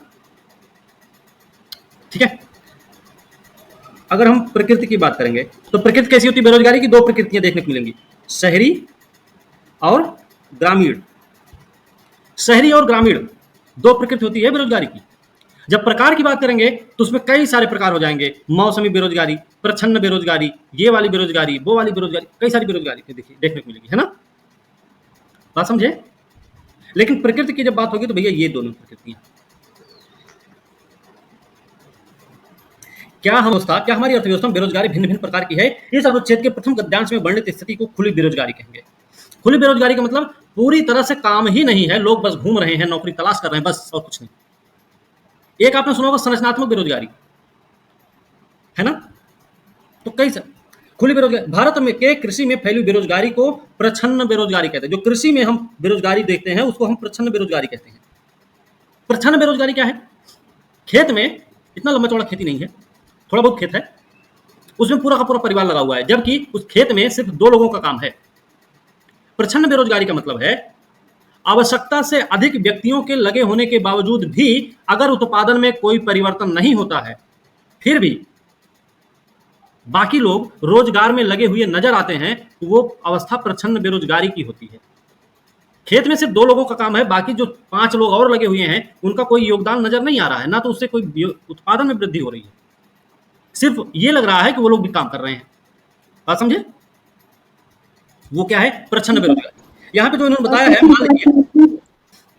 मान लीजिए किसी एक किसान के पास 4 एकड़ भूखंड है, वही बताया हम, ठीक है, ध्यान रखना। 1950 के दशक के अंत में किए गए एक अध्ययन के द्वारा भारत में 1/3 कृषि श्रमिकों को प्रच्छन्न रूप से बेरोजगार दिखाया गया है। आपने देखा होगा कि बड़ी संख्या में लोग शहरों की ओर प्रवासन करते हैं, वहां नौकरी करते हैं, सीमित अवधि तक वहां रहते हैं, पर वर्षा ऋतु आरंभ होते ही वे अपने गांव लौट आते हैं। इसको क्या बोलेंगे? मौसमी बेरोजगारी। आजकल खेती में भी मौसमी बेरोजगारी देख सकते हैं। धान की रोपाई शुरू हुई, लोगों को काम मिला, रोपाई खत्म, काम खत्म। वैसे ही जैसे आप कभी की बात कर रहे हैं, आज की बात तो नहीं कर रहे, क्योंकि आज के समय में आइसक्रीम का काम जो है साल भर चलता रहता है। स्वेटर वेटर का जो काम करता होगा, बुनाई उनाई का काम, उससे संबंधित अगर बात करें तो आपने अपने गांव में भी देखा होगा। पहले की बात बताएं तो कुछ लोग ऐसे होंगे, सीजन शुरू हुआ आइसक्रीम का तो वो लोग आइसक्रीम बेचने निकल गए दिल्ली बंबई, सीजन खत्म हुआ फिर वापस आ गए घर पे। बात समझे? ये क्या है? ये मौसमी बेरोजगारी है। इनको रोजगार मिला लेकिन मौसम खत्म, रोजगार खत्म। स्वेटर का भी काम, गर्मी में कौन स्वेटर पहनेगा? ठंडी आएगी तो स्वेटर पहना जाएगा, वो काम बंद हो गया, काम खत्म हो गया। ऐसे भी आप लोगों को देखा होगा आपने। तो ये मौसमी कारण यही है, कृषि का कार्य मौसमी होता है, वर्ष भर गांव में रोजगार के अवसर नहीं होते। जब खेत में काम नहीं होता तो लोग शहर की ओर जाते हैं। अब इस सीजन में ये अभी गेहूं की मड़ाई स्टार्ट हो गई है, तो देखेंगे तो शहर से भी लोग चले आएंगे। गेहूं कटिया स्टार्ट हो रहा है, गन्ना कटाई स्टार्ट हो जाए तो ऐसे सीजन में उसके बाद फिर से वापस चले जाएंगे। तो कृषि में हमने 2 अभी बेरोजगारी देखे हैं, एक तो मौसमी और दूसरी प्रच्छन्न बेरोजगारी, ठीक है, ध्यान रखना। भारत में बेरोजगारी का ये प्रकार भी बहुत बड़े स्तर पर प्रचलित है। ठीक है, ये जो मौसमी बेरोजगारी है ये भी बहुत बड़े स्तर पर प्रचलित है। ये जब हमने देखा कि रोजगार समृद्धि दर बहुत धीमी रही, पर क्या आपने लोगों को बहुत लंबे समय तक रोजगार से वंचित देखा है? तो विद्वानों का कहना है कि भारत में व्यक्ति बहुत लंबे समय तक पूर्णतः बेरोजगार नहीं बैठे रह पाते। ठीक है, कोई बहुत दिन तक बैठा रह गया तो घर वाले ही उठ जाएंगे, एक काम करो इनके लिए पान की गिनती खुलवा दो, चाय की दुकान खुलवा दो, सब्जी की दुकान खुलवाओ। बात समझे? ये बहुत ज्यादा थक जाएगा आदमी तो कहेगा कुछ नहीं, चलो एक बार मजदूरी कर लेते हैं। लंबा समय तक तो नहीं रहता ऐसे बेरोजगार, लेकिन बेरोजगारी की स्थिति रहती जरूर है। ऐसा क्यों है? वो पूरी तरह से बेरोजगार क्यों नहीं रह पाते? क्योंकि उनकी आर्थिक दशा इतनी अच्छी नहीं होती है कि बेरोजगार बैठकर भी उनका काम चल जाएगा। ठीक है, आप उन्हें ऐसे काम भी करते हुए देख सकते हैं जिन्हें कोई अन्य व्यक्ति नहीं कर सकता। इनमें से बहुत ही असुविधाजनक, अस्वास्थ्यकर, अस्वच्छ, जोखिम भरे कार्य भी होते हैं। केंद्र और राज्य सरकारों ने निम्न आय परिवारों के बेहतर रहन सहन के लिए विभिन्न रोजगार सृजित किए हैं और इसके लिए पहल भी। इस विषय में अगले परिच्छेद में चर्चा की जाएगी, सरकार और रोजगार सृजन। सरकार की क्या पहले हैं भाई? पहला हमने पढ़ा था मनरेगा कार्यक्रम 2005, इसके बारे में हम पहले ही पढ़ चुके हैं, दोबारा पढ़ने की जरूरत नहीं।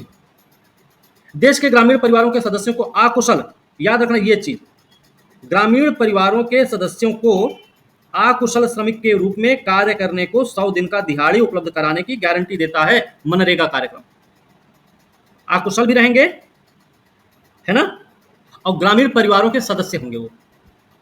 एक चीज और याद रखना, इसमें किसी एक सदस्य की बात नहीं हो रही है, परिवार के 2 सदस्य भी जा सकते हैं काम करने। ठीक है, लेकिन अब 5 साल का बच्चा नहीं जाएगा काम करने भाई, 18 साल की उम्र होना चाहिए, उसको भी बड़ा होना चाहिए, वयस्क होना चाहिए। ग्रामीण क्षेत्रों में जिन्हें नौकरी की आवश्यकता उनके लिए रोजगार के अवसरों का सृजन करने के लिए सरकार द्वारा संचालित अनेक उपायों में से एक है और बहुत बड़ा कार्यक्रम है। इस सबके बजट में कटौती भी होती है, इसके बजट में कटौती जल्दी नहीं की जाती है सरकार की तरफ से, आप लोगों की बात पता होनी चाहिए।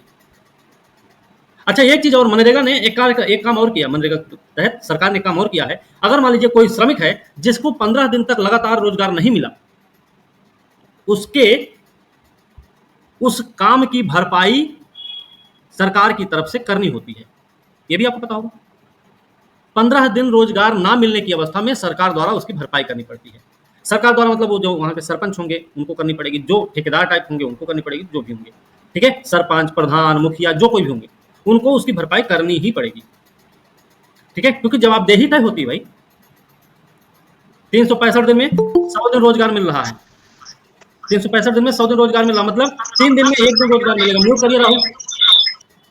तो ये वाला भी हमको याद रखना है कि 15 दिन अगर बेरोजगार की स्थिति में हम रहेंगे, अगर बेरोजगारी की स्थिति में रहेगा कोई व्यक्ति जिसको रोजगार जिसके पास नहीं रहेगा 15 दिन तक लगातार, तो उसकी भरपाई करनी पड़ती है। ठीक है, स्वतंत्रता प्राप्ति के बाद से संघीय और राज्य सरकारें रोजगार सृजन हेतु अवसरों की रचना करने में बहुत महत्वपूर्ण भूमिका निभाती आ रही हैं। इनके प्रयासों को 2 वर्गों में बांटा जा सकता है, एक तो प्रत्यक्ष है और दूसरा अप्रत्यक्ष है। पिछले अनुभाग में हमने ये पढ़ा कि प्रथम श्रेणी मतलब इसमें सरकार अपने विभिन्न विभागों में प्रशासकीय कार्यों के लिए नियुक्तियां करती है। सरकार क्या करती है? नियुक्ति करती है प्रशासकीय कामों के लिए, मिलती हैं, ये प्रत्यक्ष है सरकार के द्वारा। अनेक उद्योग, होटल, परिवहन कंपनियां भी सरकार चला रही होती है, इन सब में भी ये प्रत्यक्ष रूप से रोजगार प्रदान करती है। ठीक है, जब सरकारी उद्यमों में उत्पादन स्तर में वृद्धि होती तो उन उद्यमों को सामग्रियों की पूर्ति करने वाले निजी उद्यमों को भी अपना उत्पादन बढ़ाने का अवसर मिलता है। अब निजी उद्यमों को अपना उत्पादन बढ़ाने का अवसर कब मिलेगा? उस समय मिलेगा जब सरकारी उद्यमों में उत्पादन स्तर में वृद्धि होगी। उत्पादन स्तर में अगर सरकारी उद्यमों में वृद्धि होती है तो उद्यमों को सामग्रियों की पूर्ति करने वाले जो निजी उद्यम होते हैं उनको भी उत्पादन बढ़ाना पड़ता है। अब जब इनको अपना उत्पादन बढ़ाना पड़ेगा तो ये भी रोजगार सृजन करेंगे, रोजगार देंगे। आवश्यकता है वयस्क नागरिक की 18 साल की उम्र होनी चाहिए, नहीं वयस्क नागरिक करीब 20-21 साल का होना चाहिए, ग्रेजुएट, पीजी, 10वीं 12वीं पास, 8वीं पास, 5वीं पास, ऐसे करके निकलता है वैकेंसी पे, है ना। 0 साल का अनुभव, 1 से 3 साल का अनुभव, 5-10 साल का अनुभव इस काम के लिए। तो कंपनियां क्या करती हैं? अब देखो सरकार ने प्राइवेट कंपनियों में कोई वो तो निकाल नहीं रखा भैया तुम वैकेंसी फुल करो अपनी, क्योंकि सरकार ने अपने यहां उत्पादन बढ़ाया। उन सामग्रियों की पूर्ति करने के लिए प्राइवेट सेक्टर्स ने क्या किए? अपने उत्पादन को बढ़ाने का एक जिम्मा उठाया कि हम भी उत्पादन करते हैं, क्योंकि हमें पूर्ति करनी है, नहीं पूर्ति करेंगे कोई दूसरा करने लगेगा। फिर अब वो उत्पादन बढ़ाएंगे तो उत्पादन बढ़ाने का मतलब है कहीं ना कहीं नौकरी भी बढ़ानी पड़ेगी, श्रमिकों की भर्ती करनी पड़ेगी। तो सरकार ने तो कंपनी को बोला नहीं भैया भर्ती करो, लेकिन निजी कंपनियां जो हैं उन्होंने सरकारी उद्यमों के माध्यम से ही अपने उत्पादन को बढ़ाने के लिए नौकरियों का एक वो निकाल दिया, वैकेंसी निकाल दी। अब लोगों को भर्ती करना शुरू कर दिया क्योंकि उत्पादन बढ़ाना है। ये क्या हो जाएगा, ये एक हो जाएगा अप्रत्यक्ष तरीका। बात समझे? प्रत्यक्ष और अप्रत्यक्ष दोनों में अंतर समझ में आया? प्रत्यक्ष में सरकार नियुक्तियां प्रदान करती है, नियुक्ति कर देती है, भैया ठीक है आप आओ आप आओ आप करो। सरकार के यहाँ उत्पादन में वृद्धि हो रही है, अब सामग्री की, क्योंकि जो कुछ भी सामान है उनकी आपूर्ति करनी है, तो प्राइवेट सेक्टर्स जो बैठे हुए हैं इस काम के लिए उनको अपने यहाँ उत्पादन बढ़ाना ही पड़ेगा, मजबूरी है। तो उत्पादन बढ़ाएंगे। अब सरकार किसी निजी संस्थान से सीधे जाके नहीं बोल सकती भैया भर्ती करवाओ, लेकिन सरकार अगर उत्पादन बढ़वा दे रही है, उधर अपनी खपत बढ़ाएगी तो इनको उत्पादन करना पड़ेगा। उत्पादन करने के लिए इनको श्रमिकों की आपूर्ति भी करनी पड़ेगी, श्रमिकों की भर्ती भी करनी पड़ेगी। तो वो जो श्रमिकों की भर्ती हो रही है सरकार के माध्यम से ही हो रही है, लेकिन सरकार का कोई डायरेक्ट हस्तक्षेप नहीं है, वो एक अप्रत्यक्ष माध्यम माना जाएगा। बात समझे? ठीक है।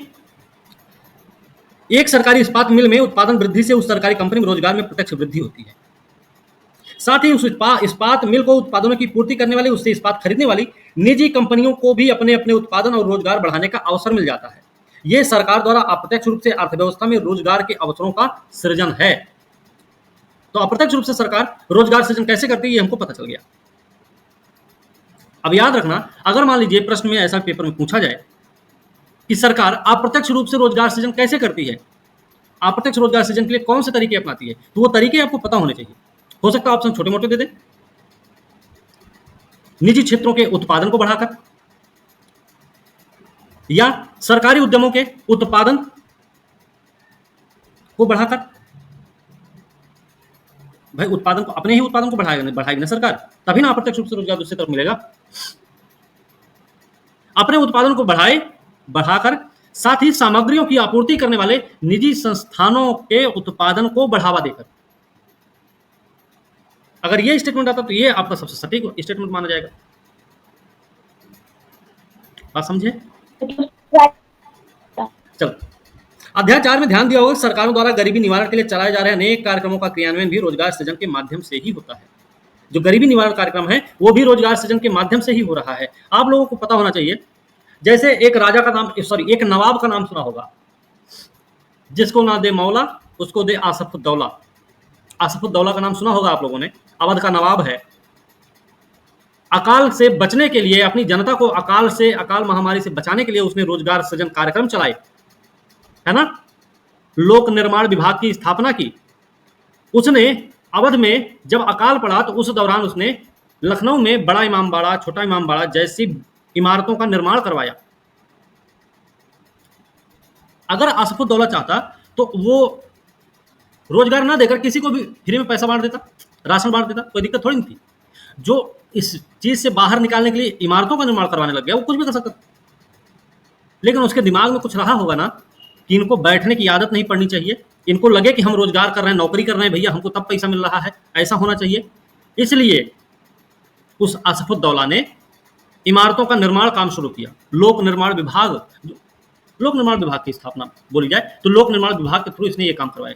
पीडब्ल्यूडी, सीपीडब्ल्यूडी नहीं बोल सकते क्योंकि वो दिल्ली से मामला नहीं था, तो राज्य का मामला था, इसलिए पीडब्ल्यूडी बोल सकते उसको, है ना। तो सरकार भी ऐसे काम करती है। सरकार आपको बैठा के क्यों खिलाएगी? सरकार कोई रोजगार कार्यक्रम चलाएगी, उसके माध्यम से आपको रोजगार मिलेगा। रोजगार आपको मिला तो आप गए, अपना पैसा आया तो परचेजिंग पावर पैरिटी आपकी बढ़ी, आपको परिवार का रहन सहन, जीवन जीने का तरीके में बदलाव आया, जीविकोपार्जन के एक साधन खुल गया। बात समझे? तो गरीबी आपकी खत्म हो रही है क्योंकि पैसे की इनकम हो रही है। अच्छा, एक चीज और याद रखना, जब इनकम आपकी होगी तो पूंजी निर्माण दर भी होगी। पूंजी निर्माण दर समझ आए ना? पूंजी निर्माण दर क्या होता है? अब वो अलग बात है कि पूंजी निर्माण दर ज्यादा है कि कम है, पूंजी निर्माण दर अधिक है या कम है, डिपेंड करता है कि आपकी इनकम क्या है। कई बार हम कंफ्यूज इस बात में हो जाते हैं कि पूंजी निर्माण दर को हम बैंक में जमा किया हुआ पैसे को भी मान लेते हैं, वो गलत हो जाता है। बैंक में जमा किया हुआ पैसा पूंजी निर्माण दर में शामिल नहीं होता है, इस बात को हमेशा ध्यान रखना है। उस पैसे को बैंक से निकाल के आप एक चाय की दुकान खोल दो, चाय की ठपरी खोल दो, आप एक सब्जी का ठेला चला लो, लेकिन बैंक में पैसे मत जमा करो, वो पूंजी निर्माण दर में शामिल नहीं होगा। लेकिन आपने सब्जी की दुकान खोली है, वो पूंजी निर्माण में शामिल है। क्यों शामिल है? बैंक में जो आपने पैसा जमा किया ना, वो नौकरी नहीं दी आपने किसी को, लेकिन जब आपने एक सब्जी का दुकान खोला या चाय की दुकान खोली ना, तो हो सकता है जैसे जैसे भीड़ बढ़ेगी, डिमांड बढ़ेगी आपके आपके सामान की, आप किसी न किसी को अपने यहाँ रोजगार पे भी रख सकते हैं। बात समझे? तो बैंक में जमा किया गया पैसा पूंजी निर्माण दर में शामिल नहीं होता है, और पूंजी निर्माण दर डिपेंड करती है कि आपकी इनकम क्या है। इनकम अधिक है तो पूंजी निर्माण दर भी अधिक होगी, इनकम कम है पूंजी निर्माण दर भी कम होगा। और पूंजी निर्माण दर अगर अधिक है तो याद रखना जीडीपी के विकास का जो स्वरूप भी होगा ना, वो भी बड़ा होगा, अधिक होगा। ठीक है, तो हम एक बात ये भी बोल सकते हैं कि पूंजी निर्माण दर का प्रत्यक्ष संबंध जीडीपी के विकास से है, ऐसा भी हम बोल सकते हैं। बस समझे? चलो, जी सर।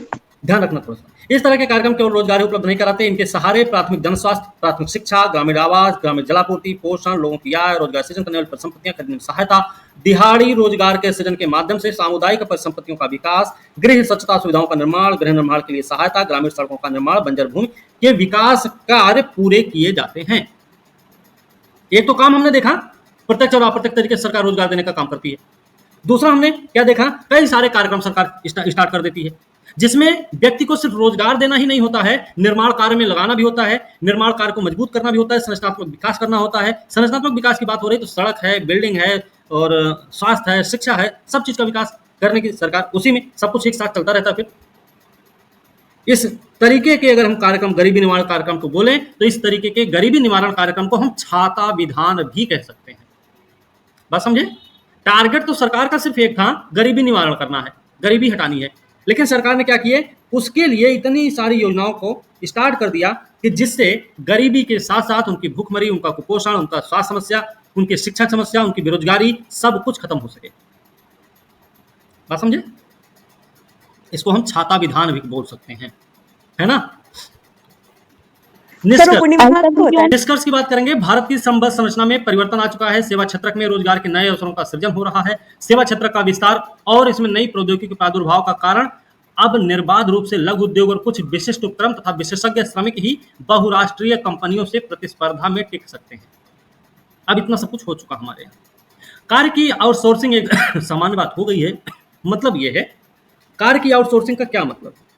मतलब है कि एक बड़ी फर्म के लिए यह लाभप्रद है कि वह अपने विशिष्ट विभाग जैसे विधि है, कंप्यूटर प्रोग्रामिंग है, ग्राहक सेवा अनुभाग है, को बंद कर छोटे छोटे उद्यमियों को बड़े पैमाने पर छोटे छोटे रोजगार उपलब्ध कराए, जो कि दूसरे देशों में भी स्थित हो सकता है। आज आप देखते होंगे एसबीआई की ब्रांच यहां खुल गई, पीएनबी की ब्रांच यहां खुल गई, है ना? टाटा की कई सारी ब्रांच, करीब लाखों कर्मचारी विदेशों में भी काम करते हैं टाटा कंपनी के। हम ये रिलायंस के भी कई सारे हैं, देखिए, ठीक है ना? रिलायंस के भी कई सारी कंपनियां ऐसी हैं जो विदेशों में हैं, 50 लाखों लोगों को रोजगार दिए पड़ी हैं। ये सब क्या, ये आउटसोर्सिंग के तरीके हैं। उन्होंने विदेशों में भी अपना परचम लहराया, उन्होंने अपना काम जो है विदेशों में भी शुरू किया। आधुनिक कारखाने की परंपरागत अवधारणा इस प्रकार बदल रही कि घर ही कार्यस्थलों में परिवर्तित हो रहे हैं। हमने याद करिए आप लोग, जो हमने पहला चैप्टर या दूसरा चैप्टर जब पढ़ा रहे थे, हम आप लोगों को बताए थे कि कुछ महिलाएं अपने घर के सामने दरवाजे के सामने बैठी हुई हैं, एक चारपाई पे, दो जमीन पे बैठी हैं, वो फुटबॉल बना रही हैं किसी कंपनी के लिए। बात समझे? आज हम कमरे में बैठ के आप लोगों को पढ़ा रहे हैं, अब कोई हमारे पास में नहीं हो, आप लोग बहुत दूर दूर हमसे हो, फिर भी हम पढ़ा रहे हैं आप लोगों को। हम कहीं जा नहीं रहे, किसी कोचिंग में नहीं जा रहे हैं, हम यहीं पे बैठे हैं। ये भी एक रोजगार का तरीका है, ठीक है? ये समस्त परिवर्तन व्यक्तिगत श्रमिक के पक्ष में नहीं हो रहा है। श्रमिकों को न्यूनतम सामाजिक सुरक्षा की उपलब्धता के कारण रोजगार का स्वरूप और अधिक अनौपचारिक हो गया है। ये सारी चीजें तो बढ़ गई हैं, लेकिन जो महिला लोग मिलके फुटबॉल किसी कंपनी के लिए बना रही थी, कल को अगर वही कंपनी बोले नहीं नहीं, ये वाले ग्रुप के जो लोग हैं वो लोग बहुत अच्छे से बनाते हैं, इनका काम बंद कर दो, तो काम बंद हो गया उनका। कंपनी के साथ कोई साइन थोड़ी हुआ कि 5 साल का भैया एग्रीमेंट है, 5 साल तक हम काम करबे करेंगे हर हालत में, चाहे कंपनी फायदा में जाए, चाहे नुकसान में जाए, चाहे डूब जाए। ऐसा तो नहीं हुआ है। कोई बीमा कवर नहीं है कि अगर आपकी तबीयत खराब होती तो आपको कंपनी की तरफ से इलाज करवाया जाएगा, ऐसा भी कुछ नहीं दिया गया है। उसमें काम कर रहे हैं कंपनी, जब तक काम चलेगा तब तक पैसा मिलेगा, जिस दिन काम खत्म हो जाए पैसा खत्म। तो ये वाली भी समस्या आ रही है, ध्यान रखना इस बात का। शहरों में आपने बड़े बड़े शहरों में देखे होंगे ना, चप्पल चप्पल पहनते हैं हम लोग, चप्पल का फीता, लखानी, रूपा, पता नहीं कौन कौन सा चप्पल आता है, रूपानी, लखानी, ऐसे चप्पल आते हैं ना, उनके फीते काटने के लिए क्या किया जाता है ना, जो बड़े बड़े शहर हैं, मेट्रो सिटीज हैं जो, उन सब में क्या किया जाता है, बोरा में भर भर के वो फीते गली गली में सप्लाई कर दिए जाते हैं। उनको एक एक घर में गट्ठर बना बना के दे दिया जाता है। टारगेट होता है कि कल ये जाएगा, आप इसको रेडी रखो। हाँ, तो वो लोग क्या करेंगे, उस फीता क्योंकि इतना बड़ा बड़ा एक होता है, इतना बड़ा बड़ा रहता है लगभग, उसमें करीब 10-15 फीते जो भी होते होंगे, इतना बड़ा बड़ा रहेगा, उनको कैंची से काटना है, साफ करना है बढ़िया से, उनको अलग अलग करके बंडल बनाना है, बंडल बना के रख देना है। कंपनी वाला व्यक्ति आएगा, सारा माल उठाएगा, पैसा पकड़ाएगा, लेके जाएगा। तो क्या उनको ये रोजगार जो मिल रहा है ये परमानेंट रोजगार है? तो हम कहेंगे नहीं है। औपचारिक रोजगार है? तो हम कहेंगे नहीं है। क्यों नहीं है? क्योंकि उनको कोई बीमा कवर नहीं मिल रहा, उसमें उनको नौकरी की गारंटी नहीं मिल रही है। हो सकता है आने वाले, आज आ गया काम, आने वाले 15-20 दिन तक काम ही नहीं आएगा, तो क्या करेंगे? बात समझे? मुंह ताकते रहेंगे फिर तो। ये समस्या भी आ रही है। घर को कारखाना तो बना दिया गया है, घरों को कारखाना तो बना दिया गया है, लेकिन उसके साथ साथ रोजगार की जो गारंटी है वो भी छीनती चली जा रही है। श्रमिकों को न्यूनतम सामाजिक सुरक्षा की उपलब्धता क्या है? रोजगार का स्वरूप और अधिक अनौपचारिक हो गया। इसके बावजूद पिछले कुछ दशकों में सकल घरेलू उत्पाद में तीव्र वृद्धि हुई है, और सकल घरेलू उत्पाद में तीव्र वृद्धि का प्रमुख कारण यही है कि जो घरेलू महिलाएं हैं ना, उनको भी काम करने का अवसर मिल गया। इस वजह से, इन सब की वजह से उनकी परचेजिंग पावर पैरिटी बढ़ गई। चलो, लेकिन इसके साथ ही रोजगार के अवसरों का सृजन नहीं होने के कारण सरकार को विशेष तौर से ग्रामीण क्षेत्रों में रोजगार के अवसरों का सृजन करने के लिए बाध्य होना पड़ा। सब कुछ ठीक रहा, सकल घरेलू उत्पाद में भी वृद्धि हुई, मतलब समृद्धि दर में हमारे वृद्धि तो हुई, लेकिन रोजगार सृजन उस तरीके से नहीं हो पाया। जैसा कि हमने पहले भी पढ़ा था कि प्राथमिक क्षेत्र का जीडीपी में योगदान तो घट गया, लेकिन रोजगार के मामले में वो अभी भी उसी बेस पे बरकरार है। द्वितीयक और तृतीयक क्षेत्र ने जीडीपी में अपने योगदान को बढ़ा लिया भले है, लेकिन रोजगार के सृजन के मामले में वो बहुत पीछे है। तो सरकार क्या करेगी? द्वितीयक और तृतीयक क्षेत्र में रोजगार नहीं मिल रहा लोगों को, सरकार क्या करेगी? भाई ग्रामीण क्षेत्रों में कुछ ऐसे रोजगार के अवसरों का सृजन करना पड़ेगा ना, क्योंकि अगर ग्रामीण क्षेत्रों में रोजगार नहीं रहेगा तो शहर की तरफ भीड़ बढ़ेगी। तो शहर की भीड़ को कम करना है, सरकार को रोजगार सृजन के मामले में ग्रामीण क्षेत्रों की तरफ ध्यान देना पड़ेगा, ताकि गांव में जो रहने वाले लोग हैं उनको वहीं उनके गांव में ही नौकरी मिल जाए, काम करने का मौका मिल जाए, वो शहर की तरफ जाए ही नहीं। आज के समय में कभी का समय रहा होगा जब आपके गांव का होली दिवाली आती होगी तो आपके गांव में भीड़ नजर आती होगी। आज के समय की बात है, आपके गांव में भीड़ ही भीड़ है हमेशा, क्योंकि आपके गांव में भी काम मिल गया लोगों को। बात समझ रहे हैं ना? बहुत सारे मामले ऐसे आप देख रहे होंगे। पहले के समय था कि होली दिवाली आती थी तो इंतजार होता था, अच्छा वो उनके वो आने वाले, उनके वो भी आ रहे हैं, उनके वो भी आ रहे हैं, उनको वो भी आएगा, सब लोग आएंगे, बहुत मजा आएगा। अब कोई नहीं आएगा, सब यहीं पे है। गांव में बहुत सारा काम रहता है लोगों के पास, है ना? तो सरकार की देन है, सरकार ने रोजगार सृजन का जो कार्यक्रम देखा वो ग्रामीण क्षेत्रों की तरफ देखा, बढ़ावा दिया सरकार ने, ताकि शहरीकरण, शहर में भीड़ नहीं बढ़े।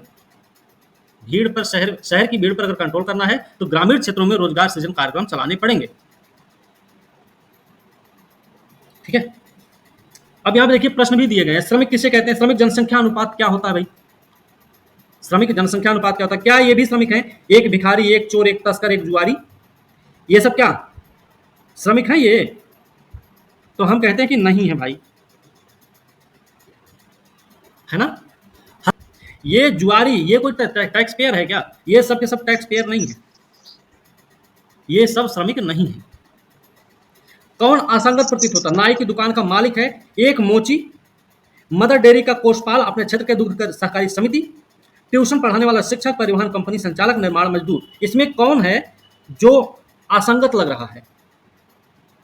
नाई की दुकान का मालिक तो मालिक, मोची तो मोची ही है, वो भी मालिक हो सकता है। डेयरी का कोषपाल, क्षेत्र का दुग्ध सहकारी समिति जो है ये भी, ट्यूशन पढ़ाने वाला शिक्षक अपना ही है भाई, वो तो कंपनी का संचालक है, वो भी मालिक के तौर पे। निर्माण मजदूर जो होगा ये थोड़ा अलग रहेगा, है ना? जी सर। क्योंकि ये किसी के माध्यम से काम कर रहा है, किसी के लिए काम कर रहा है, और बाकी सब के सब अपने लिए काम करेंगे। जितना कमाएंगे उनकी जेब में रहेगा, किसी और की जेब में नहीं जाने वाला।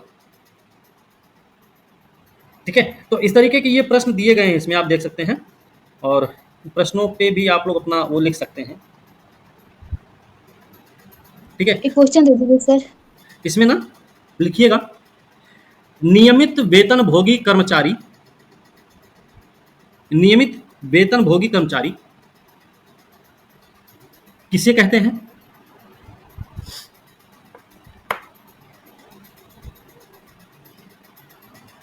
शहरी क्षेत्रों में ग्रामीण क्षेत्रों की अपेक्षा इनकी संख्या अधिक होने के कारकों को स्पष्ट करते हुए